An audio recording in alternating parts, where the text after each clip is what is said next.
This is Motorsport Radio. Join the conversation. Contact the show on Twitter, on Facebook, and on our website, Motorsport Radio. Welcome back to the FAB-Racing British Minibike Championship for day 2 of round 2 here at Llandow. It's a sunny day again, and once again it's myself, Lewis Ray, and Alex Rossola in the commentary box. Morning, Alex. Good morning, how are you doing? It's a lovely day, just like yesterday. If anything, it's going to be a little bit warmer today. On track at the moment, we have the warm-up for the Extreme 200s, which is just coming to an end, and then we are going to get going with the LC40 Elite Championship. Yeah, certainly. The LC40 Championship starting off today's racing. It should be a good race. It should be close racing all day. It's not a massive field that we have this morning in the LC40 Elites, but just like yesterday, I'm sure we'll see some great racing. Yeah, absolutely. 11 bikes on the grid for the LC40 Elite Championship. And it's looking like a very, very interesting day today. You know, we had some fantastic racing yesterday. Really fantastic races. Really close battles in practically all of the championships. So it's going to be a very, very interesting day. A very fun day. And because we had some drama a little bit yesterday, we had a red flag. We do have 5 races that were pushed from yesterday into today, which makes a total of 23 races. Now that is going to be mental. Yeah, it certainly is. We're here all day, folks. So warm-up is just finished now for the Extreme 200, so any minute now we'll be able to see the LC40 Elites make their way out on the track. So good morning if you're just joining us. Let us know down below of who you're supporting here today at Llandow for the FAB-Racing British Minibike Championships and what class they are racing in. Follow us on all our social medias to get updates throughout the day. And so we're just waiting for the first race to get underway right now. All classes this morning had their warm-ups, just 8 minutes in length, but it's plenty of time for them to get not only their bikes final checks in, but their bodies final checks, getting their brain up to speed, so then straight away for the first races today they can go out with a bang. Yeah, absolutely. It's going to be a fantastic day of racing. It's going to be jam-packed, full of action, full of lots of drama, and full of hopefully lots of good racing, lots of clean racing, it's going to be a fantastic day. So ladies and gents, if you are watching us, tweet us on Twitter. FAB-Racing and Motorsport Radio. Let us know who you're supporting. Let us know what championships you're into, and if not, then we have plenty of racing if you're new to this championship. Yeah, if you're new to this championship, we have a mix of pretty much every single class you can think of and all different styles of motorcycles. The ones you're screaming right now are the Pit Bike 140s, the Extreme 200s, which have a mix of Pit Bike 140s and super motor style motorcycles, which are just making their way back to the pits. But also you have on your screen the mini motos of the LC40 Elites, which will be our first race today. So Alex, are you looking forward to this race? Tell us, who do you think is going to be battling up front? Yeah. I'm really looking forward to this. So usually the people at the front of the grid mainly, so I'd kind of say maybe top 4, top 5 of this. Obviously the qualifying sessions that we had yesterday. Obviously, if you're new to this championship, how qualifying works and how the grids are set for these championships, and all of them, is there are 2 qualifying sessions. You've obviously got like Q1 and Q2, and whoever sets it's not so much the fastest time, it's the fastest combined time of both of those sessions. So the qualifying session sets the grid for all 3 races, so there's no reverse grid, there's nothing like that. Once you get your race 1 grid, that is the grid for the rest of the weekend. So as we're just waiting for the final few checks, here we go, here the bikes come onto the grid. So let's go for a rundown of the grid. We're going to have a warm-up lap as well, and look at them. All the riders are looking like they are ready to go racing for the first race of the day. This is obviously very, very exciting. It's the first race of the day. Obviously this race should have happened yesterday, but obviously unfortunately not, but we get them this morning. So let's do a rundown of the grid. On pole position is the number 27 of Austin Johnson. Second in the 199 is Philip Holhill. It's a very recognisable, it's a bright orange bike, you cannot miss it. In third place is Matthew Thomas, as we see Austin Johnson just making his way to the grid now in the blue, sort of fluoro green, blue and pink multicoloured leathers. Number 3, Matthew Thomas. Number 4 is Sam Gardner in the number 56. Byron Johnson starts P5 in the 37. Liam Lindquist starts P6 in the number 14. Jensen Bishop in the number 11 starts P7. Chloe Gleason in P8, the number 25. And number 9, or 9th on the grid, is Oliver Hall in the number 3. Dylan Turian in P10.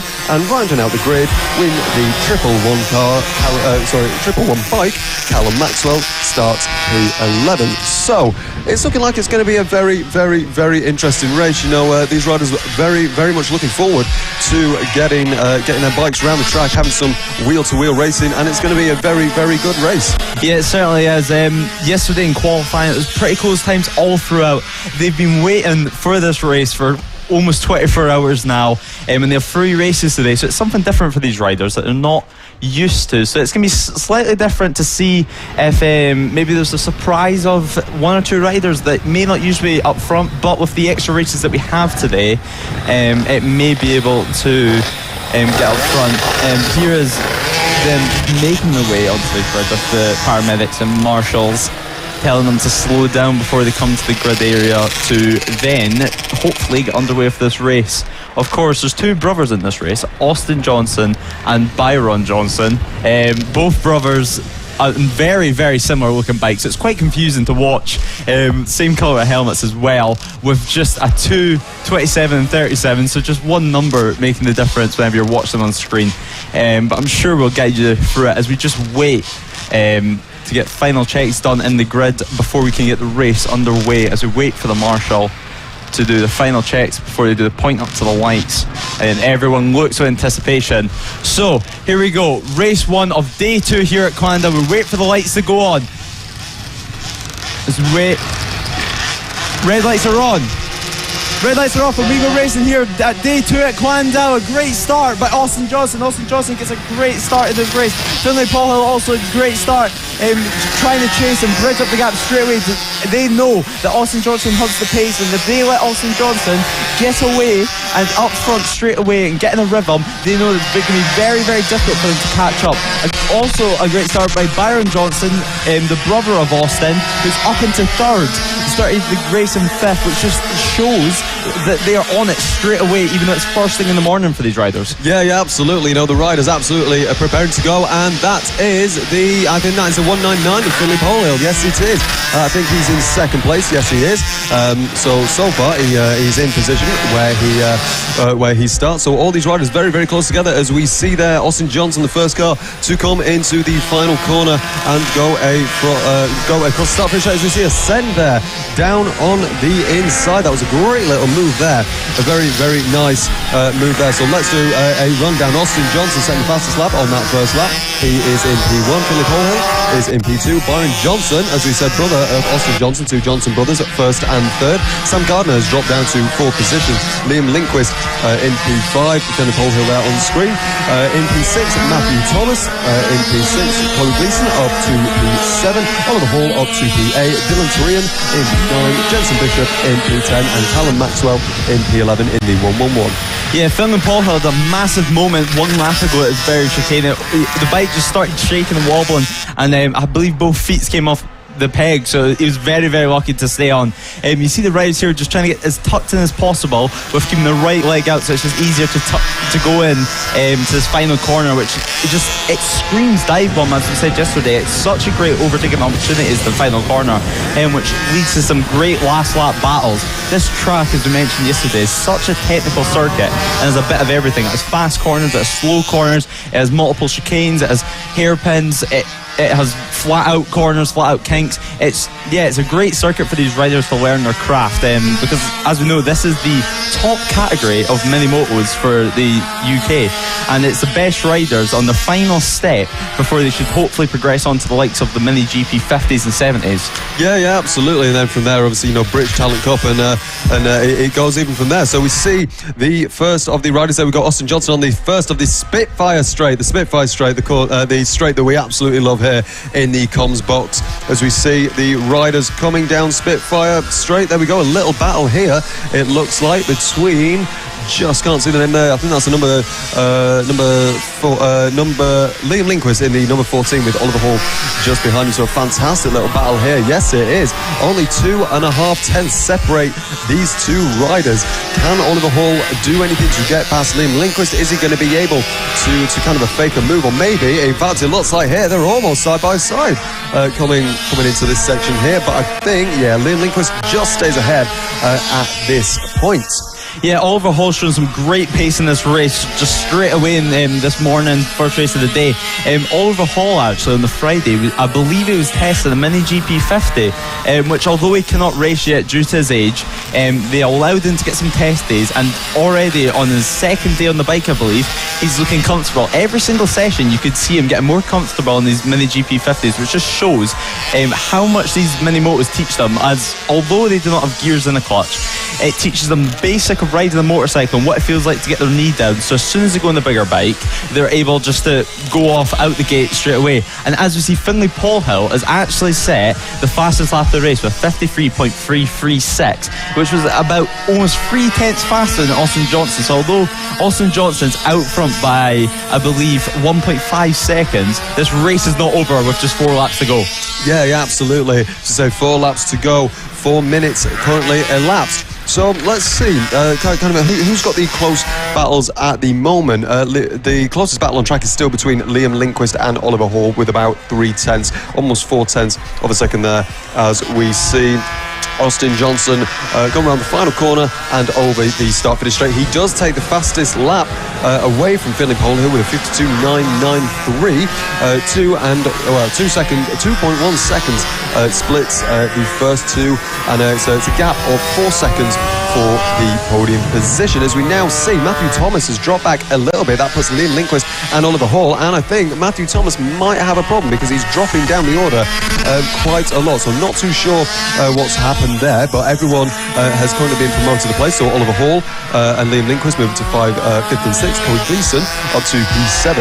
Dylan Torian is in P8. Jensen Bishop P9. Callum Maxwell in P10, and Matthew Thomas. Not too sure what has happened to that rider, but I'm sure we will manage to find it. So I'm just hearing that we did see a yellow flag somewhere, but I'm not too sure on the track, so I presume that was for Matthew Thomas. As we now see Austin Johnson completing another lap here, and yeah, there we go. That's nice to see. I think his parents just lifted him off, so it's good to see that he's all right. So I presume he's just gone off on one of the corners, but good to see that he is okay.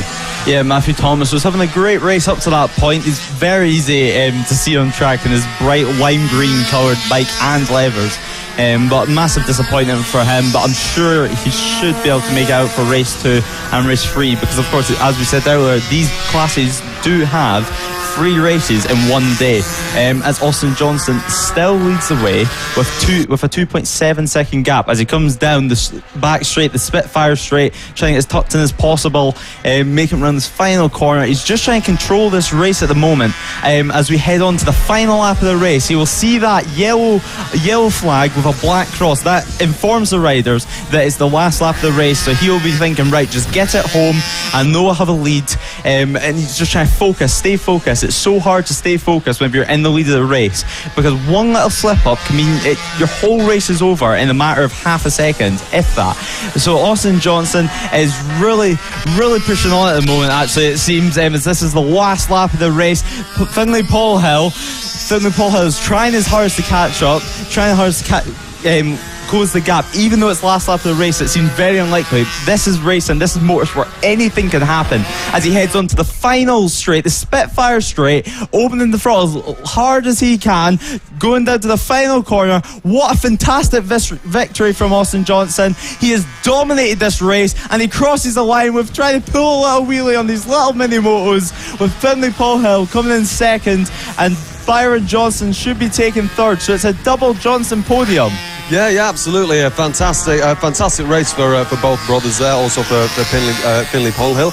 Sam Gardner also with a very good race there, and a very close battle between Liam Lindquist and Oliver Hall. Liam Lindquist coming out on the top there. Yeah, fantastic race, full of quite close racing. And here is the top 10. So Austin Johnson wins the race by just over 5 seconds, a smidge over 5 seconds. Finley Polhill takes P2. Warren Johnson finishes P3 on the podium. Sam Gardner just misses out on the podium, finishes P4. Liam Lindquist P5. Oliver Hall P6. Chloe Gleeson P7. Callum Maxwell P8. Dylan Torian down a few positions there in P9. Jensen Bishop in P10. And Matthew Thomas unfortunately didn't finish.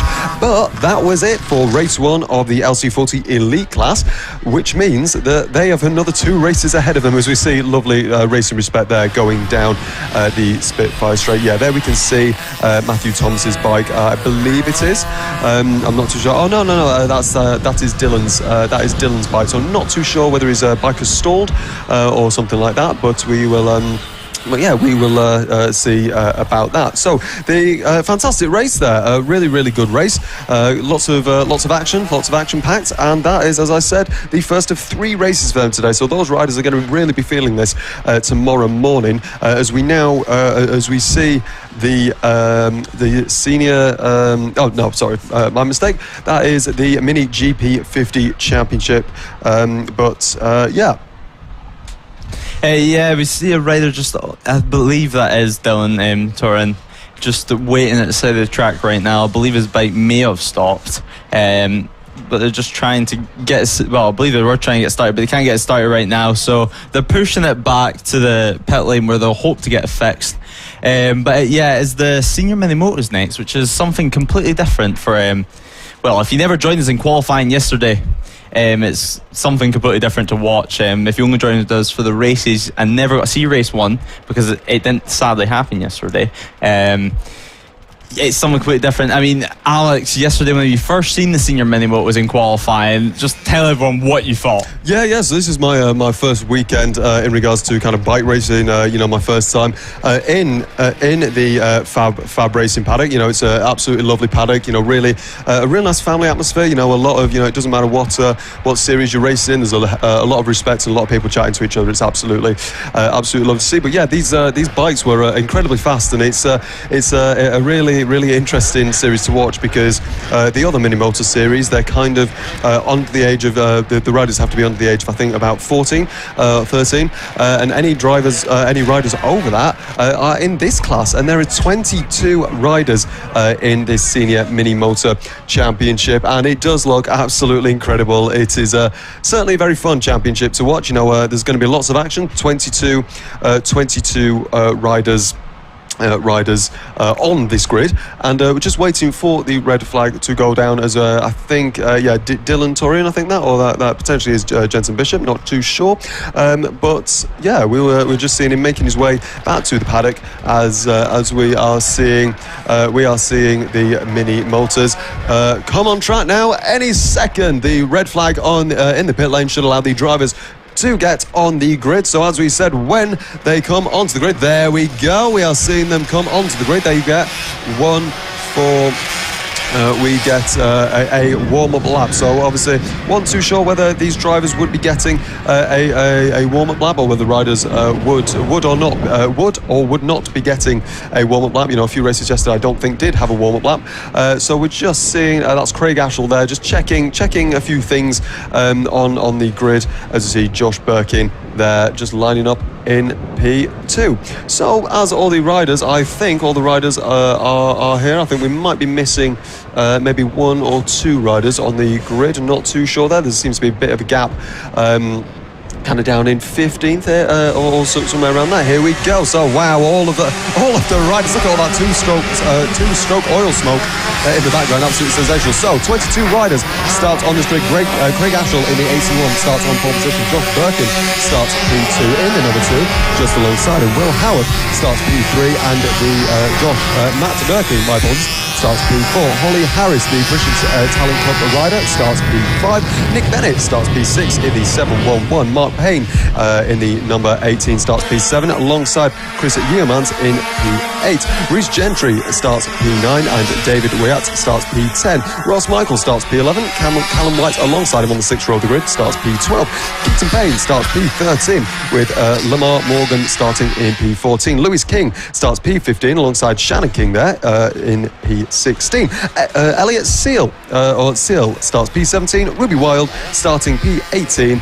Robert Kitely starting P19. Paul Bayliss starts P20. Steve Johns P21. Rob Gentry rounds up the grid and finishes P22. So as we see the first of the riders kind of coming onto the grid, not too sure what is going on there. Just seeing a bit of a yellow flag there, not too sure. I think all the riders are coming onto the grid, I think. Yeah, all the riders prepared and revving their engines, ready to go for this race. So it's looking like it's going to be a very, very exciting race. All of them just trying to get on things. So it seems to be Josh Birkin on pole position. So not too sure what's happened there, but let's have a look at the lights. Just waiting for them to go on now. There we go. The red light is on. It's lights out and go, go, go. It seems to be, I think it was that Craig Ashell who gets a very good start. Josh Birkin slots in second in battle for P3 there between Will Howarth and Matt Birkin there, who has come out, I believe that is Will Howarth, I think, that has come out P3 there. With Matt Birkin there. Obviously the two Birkin brothers, Josh Birkin and Matt Birkin. There, it seems to be on the time sheet. Holly Harris up to third place. Absolutely sensational there. A very, very good start from her. So we're just having a look at the drivers now. Seems to be going wheel to wheel at this. Look at this battle for second place. Oh wow, that is getting very, very close as they come through the chicane here to go on to the Spitfire straight. Let's see if any of these riders can get a slipstream or potentially might even be able to make a move into the first corner. Let's have a look. Can any of the drivers? Oh, it's very, very close indeed as they all go over the line for the first time. So Will Howarth, obviously, as I said, leads this race. Josh Birkin in P2. Matt Birkin, so the two Birkin brothers together on the podium places at this time is in P3. Holly Harris is in P4. Nick Bennett P5. Craig Ashell P6. Mark Payne P7. Chris Yeomans P8. David Miat P9 and Rhys Gentry P10. Yeah, just so it's like Matt Birkin's went a bit wide at the first chicane there, letting Holly Harris pass. So Holly Harris is now in the podium positions. She'll be absolutely delighted with that, but she'll be not thinking too much about that as she has Josh Birkins just in front of her. So right now she's in a Birkin sandwich. So she's looking towards the insides of Josh Birkins there, but Will Howarth still leads the way. Will Howarth is just trying to get as tucked in as possible, just like all the riders, but Holly Harris looks to be lining up a move. Will she make it? No, she cannot. It doesn't look like it. Yeah, she had to back out of that move. Josh Birkin's taking a very defensive line through that final corner, but Holly Harris is looking up the inside, going to the first corner there at the chicane. Holly Harris looks like she has some great pace in the senior mini moto class, but talking about Holly Harris, she's actually set the fastest lap of the race with a 53.5, 3/10 faster than Josh Birkins in front of her. So Holly Harris clearly has the pace here. So the question is, Alex, can this be her day? Yeah, potentially. I mean, she's got absolutely incredible pace, it seems. You know, she's moved up into third place. She's got the fastest lap. So let's see what she can do, whether she can actually chase down Josh Birkin to take P2 even. That would be absolutely sensational if she do that. Look at the... Oh! And that is Josh Birkin that slid, and he very, very well saved it. Kept the clutch in. Only a little bit of a slide, but that puts Holly Harris, just as we were talking about her, into P2. This is an absolutely sensational effort from her. Can she even chase down Will Howarth for the lead? This could be absolutely sensational if she can do that, and the pace is looking absolutely incredible. Will Howarth leads Holly Harris by 0.8 of a second. Matt Birkin will Josh Birkin will not be happy with that. He's slid down to P4. His brother Matt has actually overtaken him. Obviously Craig Ashell in P5, but this battle for the top 4 is the battle that we are going to be watching. Here we are. So there is only 3.5 seconds between first and fourth position as we see Holly Harris actually starting to make a little bit of a gap to Matt Birkin, trying to chase down Will Howarth in the number 96. That number 15 bike is really, really working well for her this way and that way as Matt Birkin closes up a little bit through that, but let's see who can get the better exit onto the back of the Spitfire straight. Will Howarth leads by a healthy advantage trying to get any advantage he can to get a little bit of a pace advantage. Holly Harris doing really, really well there, going over the line. Will Howard sets the fastest lap of the race, a 53.392, which is actually only a few tenths off the lap record there. Obviously, the lap record is only it only counts, or it can only be set in the race, not practice nor qualifying sessions. But this is a fantastic battle as we now see Matt Birkin on the back of Holly Harris. Can Holly Harris do anything? Can she maybe get a better defensive line through these corners? As that is Josh Birkin trying to make up for that mistake earlier, trying to get past his brother. As we see Matt Birkin piling on the pressure onto the back of Holly Harris, but she looks like she gets a little bit of an advantage there. Let's see if she can hold it down the straight. He's got a little bit closer there. Let's see. Oh, they are going wheel to wheel almost. Is he going to be able to make a send into the last corner? Yes, he does. Wow, what a send from Matt Birkin. That puts him in second place there. Holly Harris still in the podium positions.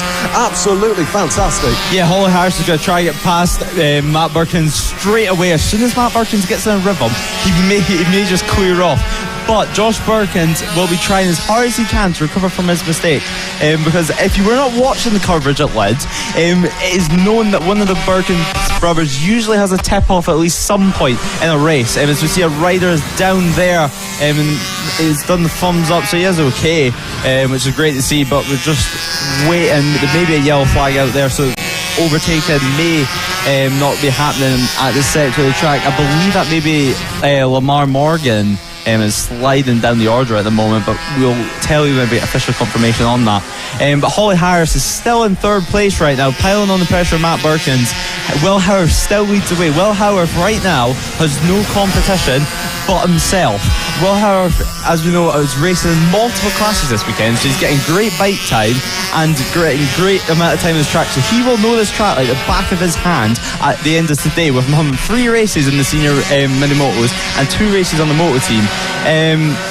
So Will Howarth still leads the way through this technical hairpin type section, leading on to a couple fast right-handers. Holly Harris still in third, not too with the fastest lap, as mentioned earlier by Alex, not too far off the lap record, which of course is set by Bernie Hook, Mr. Minimoto, who everyone here at FAB does misses. So Bernie, if you're watching at home, please join us for one round, one final hurrah, as we see Will Howarth trying to make his way through back markers as we head on to the last lap of this race. So here we go, on to the last lap of the race. The last lap flag is out. Will Howarth, number 96, on the distinct black bike, black levers, with a red and black helmet, leads the way.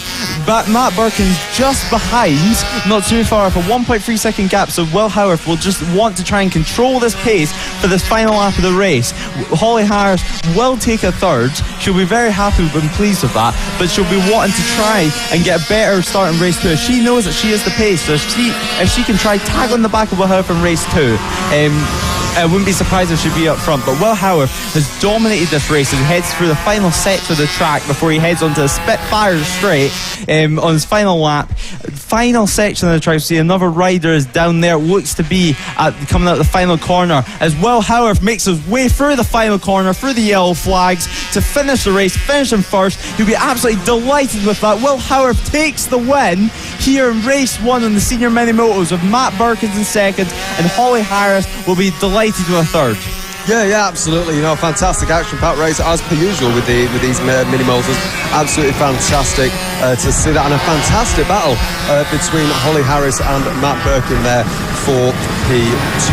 But Josh Birkin might be kicking himself after that. You know, it was the most gentle of slides, and he just obviously managed to keep clutching, but he just lost maybe 1 or 2 seconds there. But that unfortunately lost in the podium. So top 10 rundown. Will Howarth wins the race just ahead of Matt Birkin. Holly Harris takes a fantastic podium there for P3. Josh Birkin in P4. And there seems to be a few riders down in the final corner. Josh Birkin in P4. Craig Ashall in P5. They're all right. Yep, they're up. Craig Ashall in P5. Chris Yeomans finishes P6. Nick Bennett in P7. Mark Payne in P8. Ross Michael P9. Keaton Payne in P10. Callum White finishes P11. Lamar Morgan P12. Then it is Shannon King in P13. Elliot Seal in P14. Ruby Wild P15. Robert Kitley in P16.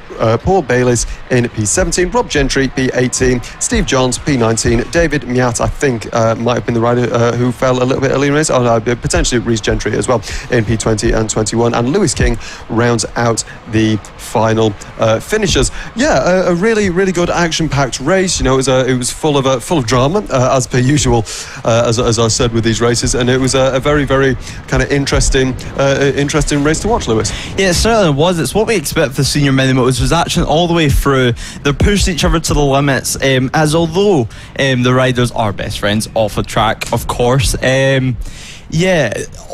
On track, they're absolutely ruthless, as you've seen, and they just push the bikes and themselves to the absolute limit, as we're still under red flag conditions right now. But it'll be very interesting to see how much this weekend can swing in Will Howarth's way, because of course going into this round he had a 13-point advantage over Matt Birkins in the championship, so he'll want to extend that lead, so hopefully he can come to round 3 in Ella Park, of course, and straight away have a nice lead in the championship, which will take a bit of pressure off him and will let him relax. Yeah. You know, it was again, as we keep saying, it was a fantastic race there, and a fantastic win for Will Howarth. And if you're just joining us, we are just currently under red flag conditions, but yeah, fantastic sort of first two races of the day from yesterday, and yeah, it's looking to be a very fun weekend. You know, if you're watching this, tweet us, send us a message, maybe even tweet us, and you could get a shout out if you want. Maybe somebody who's listening to this, maybe if you're here and you want to shout out someone, then tweet us, and we will try and get that done for you.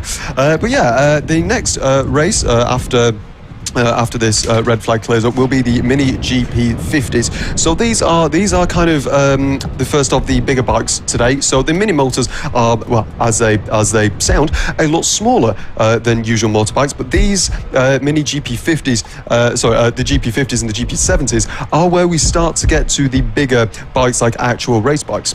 Yeah, it certainly is. The mini motors are much more twist and go, basically. It almost works like a moped. You just twist the throttle, no gears, no clutch, nothing really to worry about, apart from riding the bike, which is what is great about them, because it does give riders that are younger on these mini motors time to be able to develop their actual riding skills without having to worry too much about a motorcycle and how to actually handle it, as all you need to do is twist the throttle and use the brakes. While these Mini GP 50s and 70s are two-stroke beasts. It's probably the fastest bikes you can ride around these kart circuits. They have a gearbox, a clutch, and they're really fast for these young riders. I mean, the Mini GP 50s can reach up to speeds of 80 miles per hour, which is just insane. If you're 9-year-old going 80 miles per hour, I can't even imagine what that feels like for these riders. But the Mini GP 50s, last time out on lead, was a crazy race, is the only real way to say it. The lap record got broken, I think, 2 or 3 times in one race, one after another. Marco Holt, of course, in this class, is feeling, well, he's feeling comfortable on his Mini GP 50, but it's not his main aim this year. As Marco Holt, which you'll be able to see soon with the distinctive Minion helmet, he was using the Mini GP 50s last year, so he already knows what it feels like to ride the bike, but now he's focusing on the 70s, which is slightly different to ride. You need to ride it slightly differently just because they added a little bit more weight and a little bit more power, so you just need to change your riding style slightly, which is quite difficult to do, to ride both the 50s and the 70s in the same day, just almost flick a switch and change your riding style. As we have a look and see people looking and waiting for these Mini GP 50s to come out on circuit, of of course, Fab has a great community with many people at trackside right now looking on as we see the rider walking off, which is great to see. And it's great for the paramedics and medics at this track and all the marshals that do a superb job here and frankly do not get enough credit. They're the unsung heroes of motorsport. So it's great to see them doing their job and making sure all riders are safe, because without them we cannot go racing. No, absolutely, yeah. Completely unsung heroes. You know, none of us would be able to do racing and do what we love without these volunteers and these really incredible people. And so welcome. We are finally back. We are finally under kind of green flag conditions now. The red flag has been cleared, which is absolutely lovely to see. And welcome to the FAB-Racing British Bike Championship on the road to MotoGP. If you want to get to MotoGP or BSB, this is where you start. You know, if you want to get your child into it, or maybe your child wants to get into biking, this is the place to do it. So, as we are kind of waiting for, as we said, the mini GP50s to come out on track. These will sound incredible because they are two-stroke liquid-cooled 50cc engines, 6% more power than the actual mini motos. The championship we just watched has got a 6-speed gearbox, manual clutch, and obviously, as Lewis said, capable of 80 miles an hour. These drivers on these these riders on the bike can be anywhere between the ages of 9 and 15, but actually, riders can be aged 8 if they've completed 6 full rounds in pros or elites and quote-unquote, according to the regulations, shown good ability. But obviously, final decision is down to the organisers of these championships.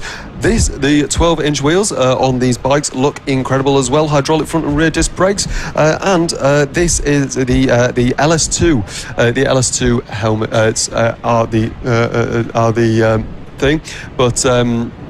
It's fantastic. They are coming up later. That is the LS2 helmets for the mini GP 70 class, which will be fantastic to see. It's lovely to have them as a title sponsor for the 70 Championship. So, if you are joining us, let us know on social media what you're up to, where you're watching from, which riders you're supporting, which championships you're watching, and maybe you're in the paddock now. Maybe you're listening to us instead of listening to the bikes on track.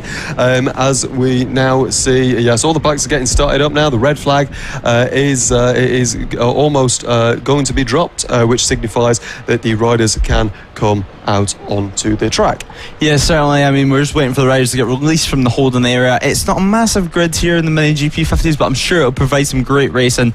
We see Bailey Lawrence on your screen, Finlay Paul there on the orange KTM looking motorcycle. There's so much talent in this class. Although there's not a lot of riders, there's a lot of talent, as we see in these mini GP classes. Because as mentioned by Alex, it is usually the last step, the mini GP 50s and 70s, before you can go into championships such as the British Talent Cup, which FAB-Racing has done amazing in. I mean, at one point there was over 60% of the riders on the British Talent Cup grid that was from Fab. I mean, it just shows that it clearly works. These bikes clearly teach the riders what they need to know about racing a motorcycle to be able to gain their competence and get competent whenever they're racing. But we're just waiting for the riders to get released on their one warm-up lap that they'll get here at Llandow. You see on your screen there Marco Holt, the distinctive Minion helmet. Just next to him, Archie O'Brien with the distinctive Spider-Man helmet. It's very easy to identify. Bill Harris is in third on the red and white Metrokit bike. Luke Fitchett in fourth, Finlay Paulhill fifth, Frankie Watson sixth, Harley Baker on the blue and black 24 bike in seventh, and Bailey Lawrence rounds out the grid on the 09 pink bike. So as mentioned, it's great talent in this class. It's so great to see so much up and coming talent coming from the United Kingdom, because the past couple of years Grand Prix racing has been a little bit lacking from with British talent, but now it is becoming far more healthier thanks to systems such as the Michael Laverty Vision Track Academy, which many of these riders are sponsored under and are run under their banner, which gives them extra coaching and helps them develop further. And of course we have riders such as Scott Ogden, part of the Moto3 Vision Track team that came from FAB-Racing actually, that is now racing in the Moto3 World Championship. So it's just great to see so many young riders being able to make it all the way from FAB, because of course Scotland in 2016 was fighting for the championship, and now he's a the MotoGP pack, so it just shows it works. So here we go, we're waiting. They're all in the grid now. Nerves are building, tension's building. You can cut the tension with a knife. We're waiting for the marshals to do their final checks, get all the bikes running, get all the revs are gonna go firing up, point to the lights. We wait for the red lights to turn on, and we wait, we stare. Red lights are on. Red lights are off, and we go racing here at Llandow for the Mini GP 50s. Bad start there from Archie O'Brien, with Luke Fitchett being able to get past him in second place, but Marco Holt leads the way. Marco Holt storms away, trying to bridge a gap with Luke Fitchett, who came all the way from fourth on the grid. So great start from Luke Fitchett straight out the gate. Archie O'Brien will want to try and get past straight away. As you can see, he's just looking round up the inside the line, trying to get past him straight away. But Finlay Paulhill is in fourth right now. That is a great start there from the rider. Another Bill Harris from third has dropped to fifth right now, so he will want to try and get his place, as many places back in his first couple laps. But as we see, Archie O'Brien he's desperate to get past straight away in this first lap of the race with the distinctive Spider-Man helmet. Of course, a two-time champion last year in FAB-Racing in both the LC40 Elites and the AC40 Pros. He has so much talent. He's so much talent packed in this class. It is awesome to see. But Mark Holt still leads the way, setting a 52 on his first lap, with Luke Fitchett still in second place, holding, defending from Archie O'Brien. Archie O'Brien, you see the screen there, best lap of 52.566. He's trying his hardest. He's pushing the bikes to his limit. He's pushing the tyres to the limit. He's trying a slightly wider line there through the hairpin, trying to get more corner speed. Yeah, you know, these riders really trying to go for it there. As we can see, Archie O'Brien really trying to go this way and that way to try and get past Luke Fitchett, but Luke Fitchett is not having any of it. He's trying to get pace, but blooming heck, Archie O'Brien is really on the limit there, trying to get past it. Is he going to be able to get the slipstream? Luke Fitchett goes defensive, but it looks like Archie O'Brien might go side by side. No. Luke Fitchett just manages to hold on to that position. I say that, but they are tooth and nail together. It is faring to rear wheel on these bikes right now. They are so close to each other. Marco Holt sets the fastest lap of the race with a 50.60. The lap record is actually set by Marco Holt, which was set on last year here at Llandow. Was a 49.097 seconds. So still a fair way to go before we reach that. But we are still seeing Archie O'Brien giving it his damnedest, trying to get past Luke Fitchett. Luke Fitchett just putting his bike in exactly where it needs to be. Archie O'Brien still looking this way and that way. Fitchett then goes inside, but that is going to be interesting. That is Archie O'Brien trying to swing it around the outside. But what he might do here is try and get the cutback. Is he going to be able to? They are so close to each other. This is absolutely fantastic, but just misses out there. Archie O'Brien really piling on the pressure on the back of Luke Fitchett. Can Luke Fitchett hold on? We have 7 laps to go in this Grand Prix, and whoa, they are on the inside, the outside, and it is Archie O'Brien who goes past Luke Fitchett for second place. What an inevitable move. Yeah, Archie O'Brien just piled on as much pressure as possible. They're showing this front wheel whenever he could, and eventually Luke Fitchett broke. Luke Fitchett sat up the bike slightly there midway through the corner. I believe he may have even touched the grass slightly, but Luke Fitchett's still on the bike. He's just going to collect his head hopefully, and then just try and push and do the exact same to Archie O'Brien as what he did to him. Archie O'Brien, I noticed on that last lap, was trying to go around the outside, but he was just taking the normal racing line, while Luke Fitchett was going to take an inside line to cover off Archie O'Brien. So he was using his head trying to defend as much as possible. But of course, whenever Archie O'Brien is piling on that much pressure for so many laps, it's difficult not to break. But Marco Holt is still up front with 50.3 now, with a 2.1 second gap. Marco Holt is up front, clear of everyone else. Marco Holt, of course, as mentioned earlier, is racing in 2 classes this weekend, both the Mini GP 50s and 70s, so he's getting a lot of bike time around this Llandow circuit. But it is great conditions for these riders today, so hopefully as the day goes on, the track gets hotter, it gets more rubber down, we may see lap records start to get broken, as we've seen yesterday in the Moto team class. But Mark Holt still leads the way with just 5 laps to go. Yeah, absolutely. You know, Marco Holt's still trying to go faster and faster, but as I say that, Archie O'Brien breaks into the 49-second mark on that last lap. The 49.841, only 8/10 off the lap record set by frontman Marco Holt. So there could even be a little battle for who gets first place. There we go. We can see Marco Holt on screen having an absolutely dominant race so far. Maybe the minions on his helmet are giving him a little bit of a boost and giving him some more pace potentially. Archie O'Brien is pulling away a little bit from Luke Fitchett now. Currently a gap of 1.4 seconds. Archie O'Brien has a 1.7 gap to Marco Holt ahead. And with 5 laps to go, or very nearly 4 laps to go, as we see the leaders coming down Spitfire Straight. What an absolutely lovely name there. There we go. We see Marco Holt and Archie O'Brien actually starting to close the gap onto the back of Marco Holt. Could we see a fantastic comeback from Archie O'Brien? Let's have a look. Luke Fitchett has now dropped off from the back of Archie O'Brien with a gap of 2.8 seconds and 4 seconds to Marco Holt. Yeah, but Marco Holt still leads away, but the gap's just 1.2 seconds, as you mentioned. Archie O'Brien is less than 2/10 off the lap record.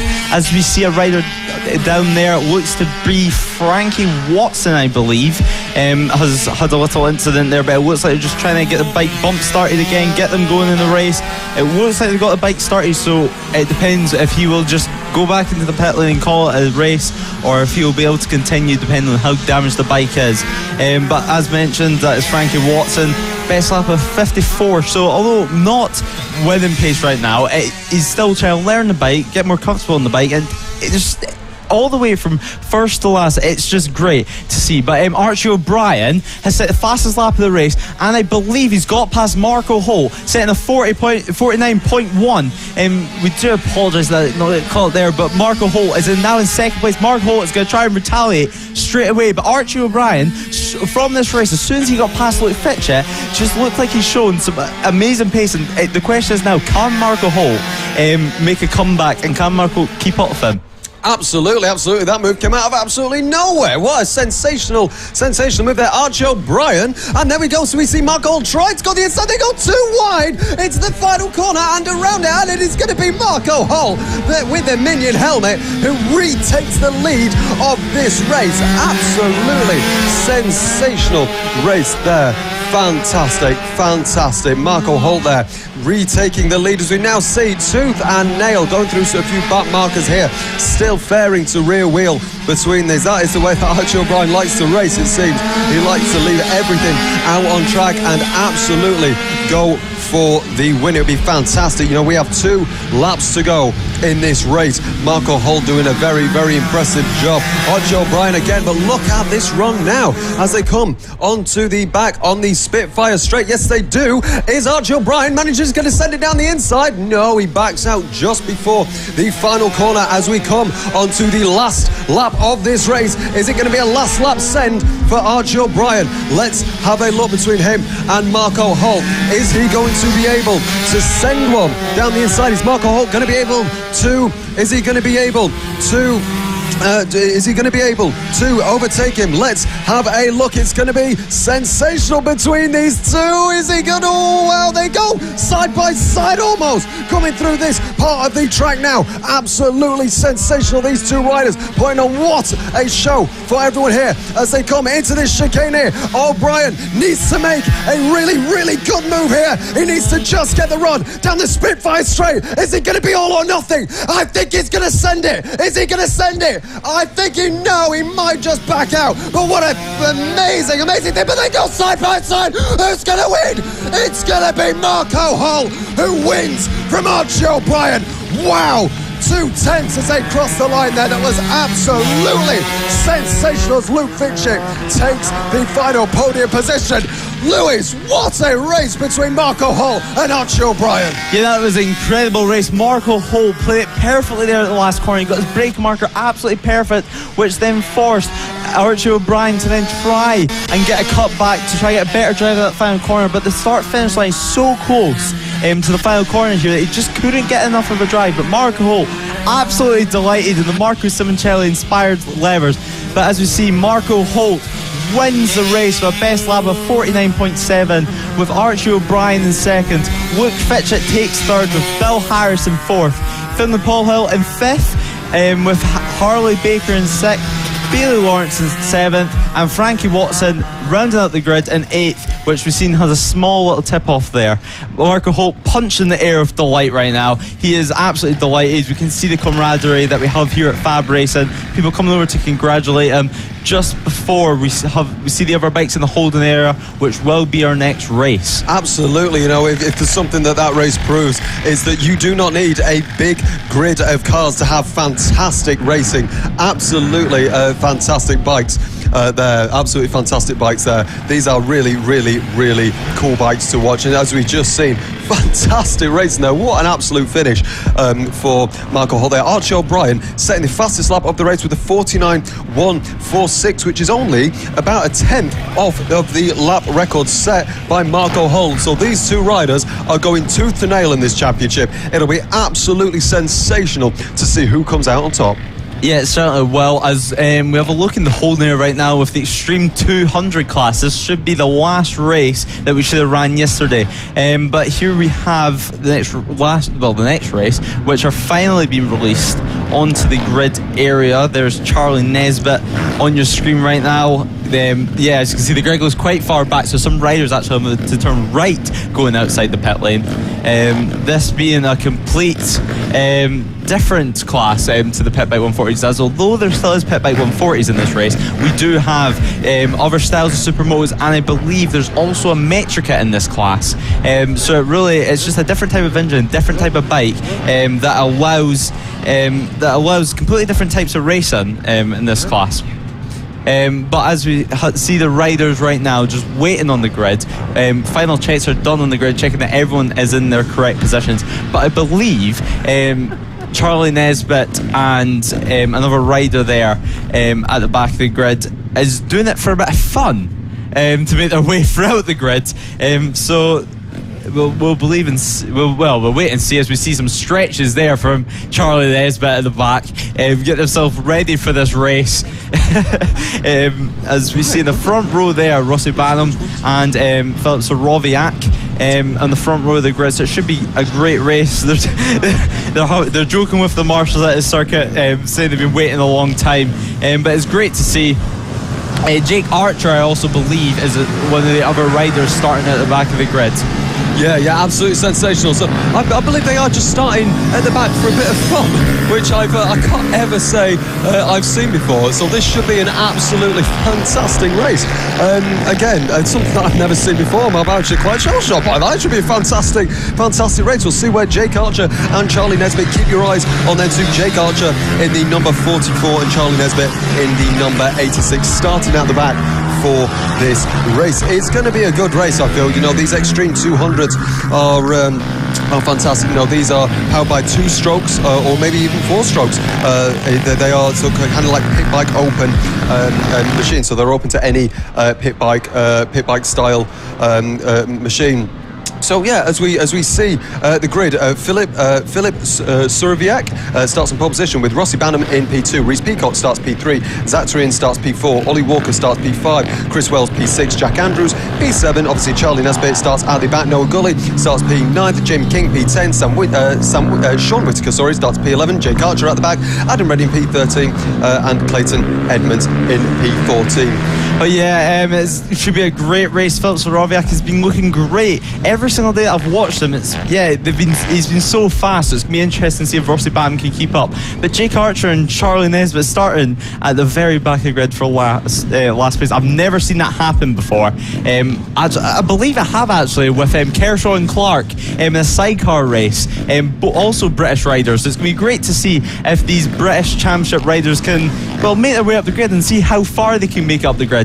As we wait, we point up to the lights, we wait for the red lights to go on. All riders are getting the revs up of their motorcycles. Red lights are on, red lights are off, and we go racing here at Llandow. Philip Soroviak makes an excellent start with Rossi Banham getting pushed down to 3rd. I believe that is Zach Turian that is taking 2nd place on the 2-stroke KTM. So right now, with 2nd and 3rd, it's 2-stroke versus 4-stroke.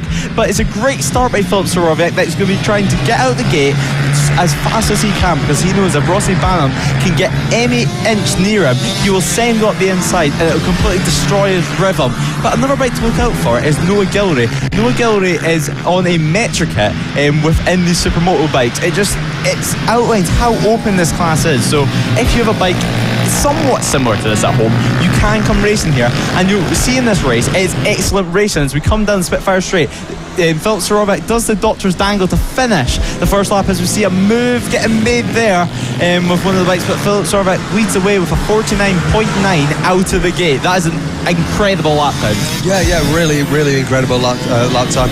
I think it's about three seconds or so off the lap record, but obviously that was just the first lap. So top 10, Philip Sorovic is currently leading from Zach Turin, who had a very good start. Rossi Banham now down to third position. Reece Peacock in P4, Jack Andrews P5, Ollie Walker P6, and this is looking very interesting as we now see Rossi Banham, I believe, it might have gone up a position there. No, I'm not too sure. The 196 is getting chased by, I believe that's the 29 of Reece Peacock, as we now see them coming onto the back of the Spitfire Straight. Philip Sorovic with a commanding lead at the moment. That's Zach Turin there, and Rossi Banham and Reece Peacock are having a sensational little battle here. Reece Peacock trying to find this way and that way, trying to challenge Rossi Banham in some way, shape or form. Rossi Banham, look at that, getting so close to the ground on both of them, but Reece Peacock keeping a lot tighter, but it seems to be working for him. He does seem to be going quite a bit faster. Rossi Banham on the back of I'm not sure whether that's about Marco or Zach Turin, I'm not too sure, but it is an incredible little battle there. Yeah, that is Zach, that is the number 89. So this battle here for P2 between Zach Turin, Rossi Banham and Reece Peacock is going to be a fascinating battle to watch over the next 9 laps. Yeah, it certainly is. Philip Sorovic still leads away. His last lap was a 48.5, but riders that we haven't mentioned just yet is of course Charlie Nesbitt and Jake Archer. Charlie Nesbitt's all the way up to 9th position from the back of the grid, and Jake Archer is up to 12th. That is an amazing start from these riders with just 8 laps to go. They may even get a top 5. It's just crazy to see how fast these riders are and how great and how close all these motorcycles are. As we see that Philip Sorovic still leads the way, he's commanding this race right now, and there is Charlie Nesbitt making it past even more traffic. Charlie Nesbitt, it's amazing. It's honestly amazing. He started all the way at the back of the grid, and not even that, the rider in front of him had to, Charlie Nesbitt is down. Charlie Nesbitt is down on the deck. He's up straight away. Joan Mir style at Le Mans last year, but Charlie Nesbitt, he's pushed so hard. He started from the back of the grid. He knew it was a massive challenge, but you just push too hard, and that is what happens. It bites. Yeah, absolutely gutting from that. Absolutely gutting. Almost like it's the commentator's curse there, unfortunately for us. And that is the number 114, I believe. I can't. Number 14. I think, I'm not too sure, but that seems to be dropping down. But that is Jack Andrews as well, who is stopped at the side of the track, as we see this battle between Rossi Banham and Reece Peacock now having a fantastic little scrap there. As we were saying, absolutely gutting. Absolutely got in there, but that is bike racing, and these two are absolutely tooth to nail now, as we see Philip Sorovic just absolutely walking away from the pack at the moment. This is a fantastic battle here. There we go.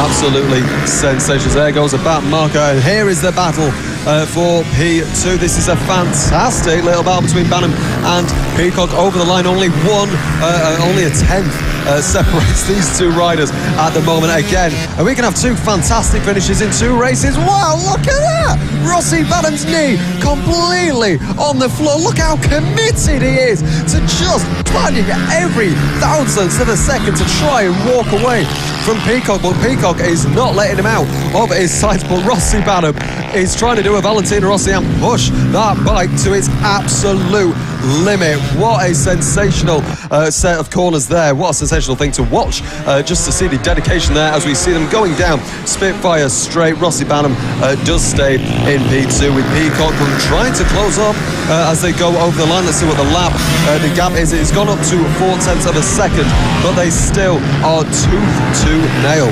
Yeah, Rossi Banham, of course, is a junior superstock rider racing the British Superbike Championships. It's great to see these riders coming back. They're able to teach the younger riders especially on how to become better at racing and how to get better racecraft. So it's great to see them come back. It just shows the level of the FAB-Racing Championship, the fact that these types of riders still come back, even if it is just for a bit of fun and to teach other people. They still see the need to come back and have some fun. But Charlie Nesbitt, although he did fall, he's only in 12th, so he can still get a top 10 out of this race with just 5 laps to go. And Jake Archer's now just made it up to 8th, past Sean Whittaker. But Philip Sorowiak leads the way, set the fastest lap of the race that time around with 48.5, with a 7.5 second lead. Now, it is amazing to see this KTM 2-stroke that he's on is so hard to get right and tune perfectly, but whenever they do work, it is, you can see it.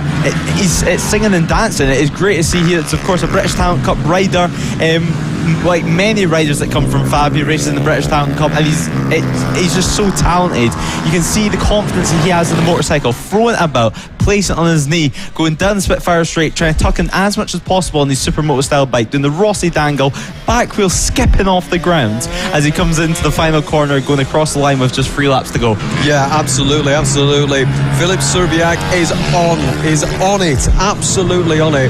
This race, you know, he's got they've just passed the line now. He's got an 8.6 second lead on Rossi Banham and Reece Peacock. Obviously Banham and Peacock having a fantastic battle as well, which is going to help Sorowiak as we are now watching.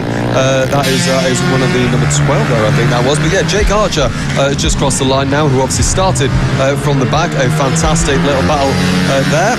Fantastic battle as we're still watching the Banham Peacock scrap here. Who is going to come out on top? They both have, I think, sort of similar colours. I think Peacock is the rear bike on that, as we see. That is, I think that's Jack Andrews, I think, who is, just having a little bit of, oh no, sorry, that's Sean Whittaker. That's Sean Whittaker in P9, so inside the top 10. But this is the battle that everyone is wanting to see at the moment. Rossi Banham and Reece Peacock trying to have a scrap for second place. 0.3 of a second that lap, the gap between them. We have two lots to go, and that is a rider stopped at the side of the track. That is, I'm not too sure which driver that is, as we now see that is Noah Guillory, who was stopped at the side of the track. So not too sure what's happened there. Maybe the bike was stalled, maybe the chains come off, I'm not too sure. But this is again Banham and Peacock still tooth and nail together for this P2. Either way, hopefully, no matter where they finish at the moment, they will both get a podium, so they don't need to push too much. But I'm sure you try telling a racing driver to back off, I don't think they'll like that. But yeah, Rossi Banham and Reece Peacock here. So coming into the final corner to start, we are Philip Sorowiak is on the last lap, so this is the last lap of this race. So can Peacock do anything? Oh, what a move on the inside there of Rossi Banham, I believe that was. I think yes, but I think Peacock might have just got that position from Rossi Banham. Absolutely fantastic there, as these two are going absolutely tooth to nail. Absolutely sensational. There we go. So Philip Sorowiak commands this race with, it could be, if he gets his foot down, he could win by over a 10-second margin. So here we go into the final corner. It's going to be a dominant race for Philip Sorowiak, who wins round 1 of the Extreme 200 race. Who is going to win between Rossi Banham and Peacock? Let's have a look. Oh, it's tooth and nail. That's side by side going over the line. Wow, it's going to be Peacock who takes P2 away from Rossi Banham. Absolutely sensational stuff on the final lap. What absolute drama there, as we see both of them giving each other a bit of a fist bump there and saying well done. Absolutely sensational there. That is two races in 2 laps. Noah Guillory A great race for him. Hopefully he got going again. After that, what a fantastic race there, though. So we see Filip Suriviak takes the win very commandingly. So by so close, 9.917 seconds to Reece Peacock, who took P2 away from Rossi Banham on the last lap. So Reece Peacock in second. Rossi Banham still gets a podium. A very good job from him. P3. Ollie Walker P4. Zach Turin P5. Chris Wells P6, and Jake Archer from the back finishes P7 in the 47. Fantastic. Sean Whittaker P8. Charlie Nesbitt P9. Fantastic there from him. And round out the top 10, Clayton Edmonds. Adam Redding in P11. Jack Andrews P12. Maybe not so much of recovery from him after that little incident. As we said, Jack Andrews in P12. Noah Gullery in P13, and it did not start for Jamie King. Not too sure what happened there. I'm not sure whether he made the grid or not. Maybe he had a problem. I'm not too sure. As we see the riders going back in. And now we are seeing the riders for the next event, which is the AC40 Rookies Championship. Now, Lewis, this is a fantastic championship to watch. Yeah, it certainly is. This is where the riders start. From 6 years old, they can enter the AC40 Rookies, and some of these riders, it may only be their first ever race of their life, but most likely it'll be, I think, their fourth race of their life, with them racing in round 1 at Lid. But it's the stepping stone of many steps in the racing careers. This is where it all starts. This is where they learn how to ride a bike. This is where they learn how to get confidence. This is where they learn to race with people and get racecraft. It is where they learn literally almost everything. You can see on the grid right now, the parents on the grid giving them a friendly face to look at, a final reminder of what to do with the lights. Remember not to jump the start, wait till the lights go out. As we see Taylor Tomlinson will start from second place with Sebastian Gieslowski on the 64 bike on pole position for this race. But yesterday, these two riders had an amazing battle all the way throughout. It was incredible to see. I think everyone at home enjoyed this race. It was a great opening round of the championship to set off here at Llandow. Yeah, Absolutely.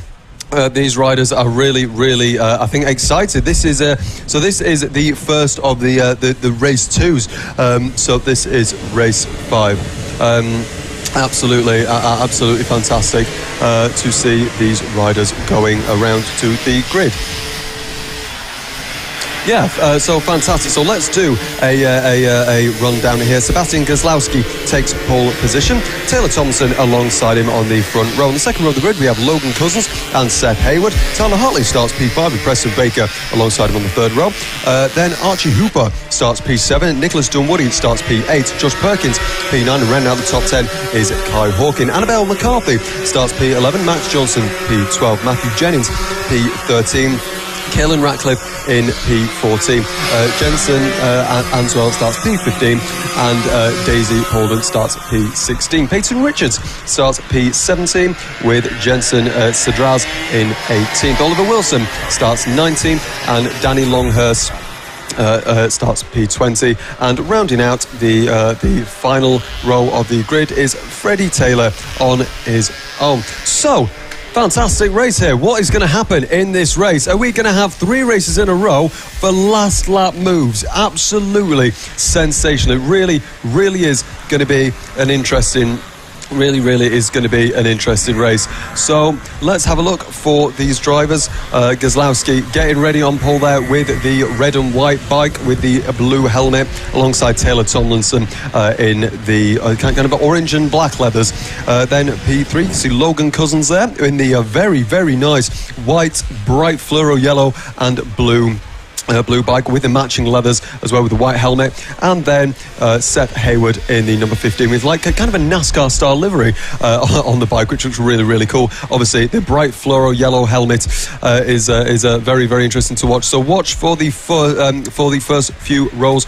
There is going to be a fantastic race. So ladies and gentlemen, here we go for round 5, race 5 of the AC40 Rookies Championship. Here we go, just waiting for the light to go red. There we go. So everybody watching the lights. And is it going to be a good race? I think so. Let's wait for the red light. There we go. Red light is on, and a little bit of a jump start there. And it's lights out and go, go, go. Fantastic start. A little bit of a jump start there from Taylor Tomlinson, potentially. And potentially a restart there, not too sure, as we see a great start from Taylor Thompson, obviously, because kind of a low jump start, and there is quite a few riders down, but they're all up immediately, which is just in the first corner. So all the riders up, which is good. There's bikes left, right, and centre on the track, but it's good nonetheless. So obviously Tomlinson kind of took the lead there. I think he just got a little bit too excited, potentially. No, I think that might have been Gaslowski actually. I'm not too sure who had the jump start. Yeah, I think it was Gaslowski that had the jump start. But a very, very interesting. So we're still looking round. Yes. So the session has been red flagged. So the session has been red flagged. So not really the best start to the race there, Lewis. Yeah, it's not, but this is where it gets tricky for these riders. Of course, they have very little race experience, and now they need to go from the adrenaline of a race start to then calming down a little bit more as they wait to go on the grid and do it all over again. It's such a difficult thing to do, to be able to get refocused. So you see the riders fist bumping there, showing the respect to each other, enjoy the battle maybe in the first lap with each other. They're all friends in this class, they're all learning with each other. It's literally like school but better. All these riders will be loving life right now. They'll be loving their time, they'll be with their mates, they've been spending all weekend with them, but now they just need to settle down, get refocused, have a breather as we wait for this restart of the rookie race. Yeah. So obviously a very interesting start there for this race. Obviously there is 21 riders in this championship though, so there's bound to be a little bit of drama every now and then as we see the riders looking at each other, having a little bit of a chat, maybe talking about what they had for breakfast or something like that, just trying to calm down and get their heads out of as Lewis said, trying to calm themselves down. But yeah, Lewis, you're a motorcycle rider, as we see a few waves there to the camera, which is lovely to see. But yeah, Lewis, you're a motorcycle rider. What's it like, especially on a first lap incident where something like this happens, then you have to calm down?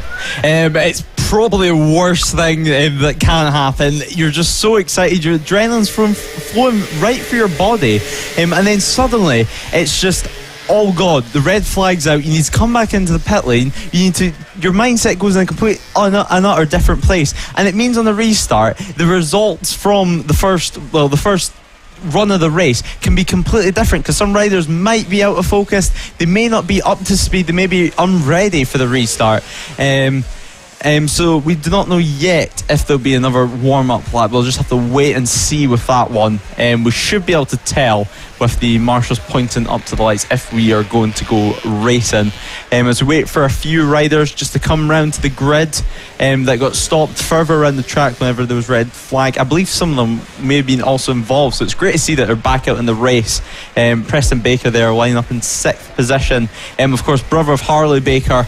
You can tell with almost identical bikes, although Harley does race in the Metro kits. It's the same livery on a smaller bike with, of course, a smaller rider on it as his younger brother.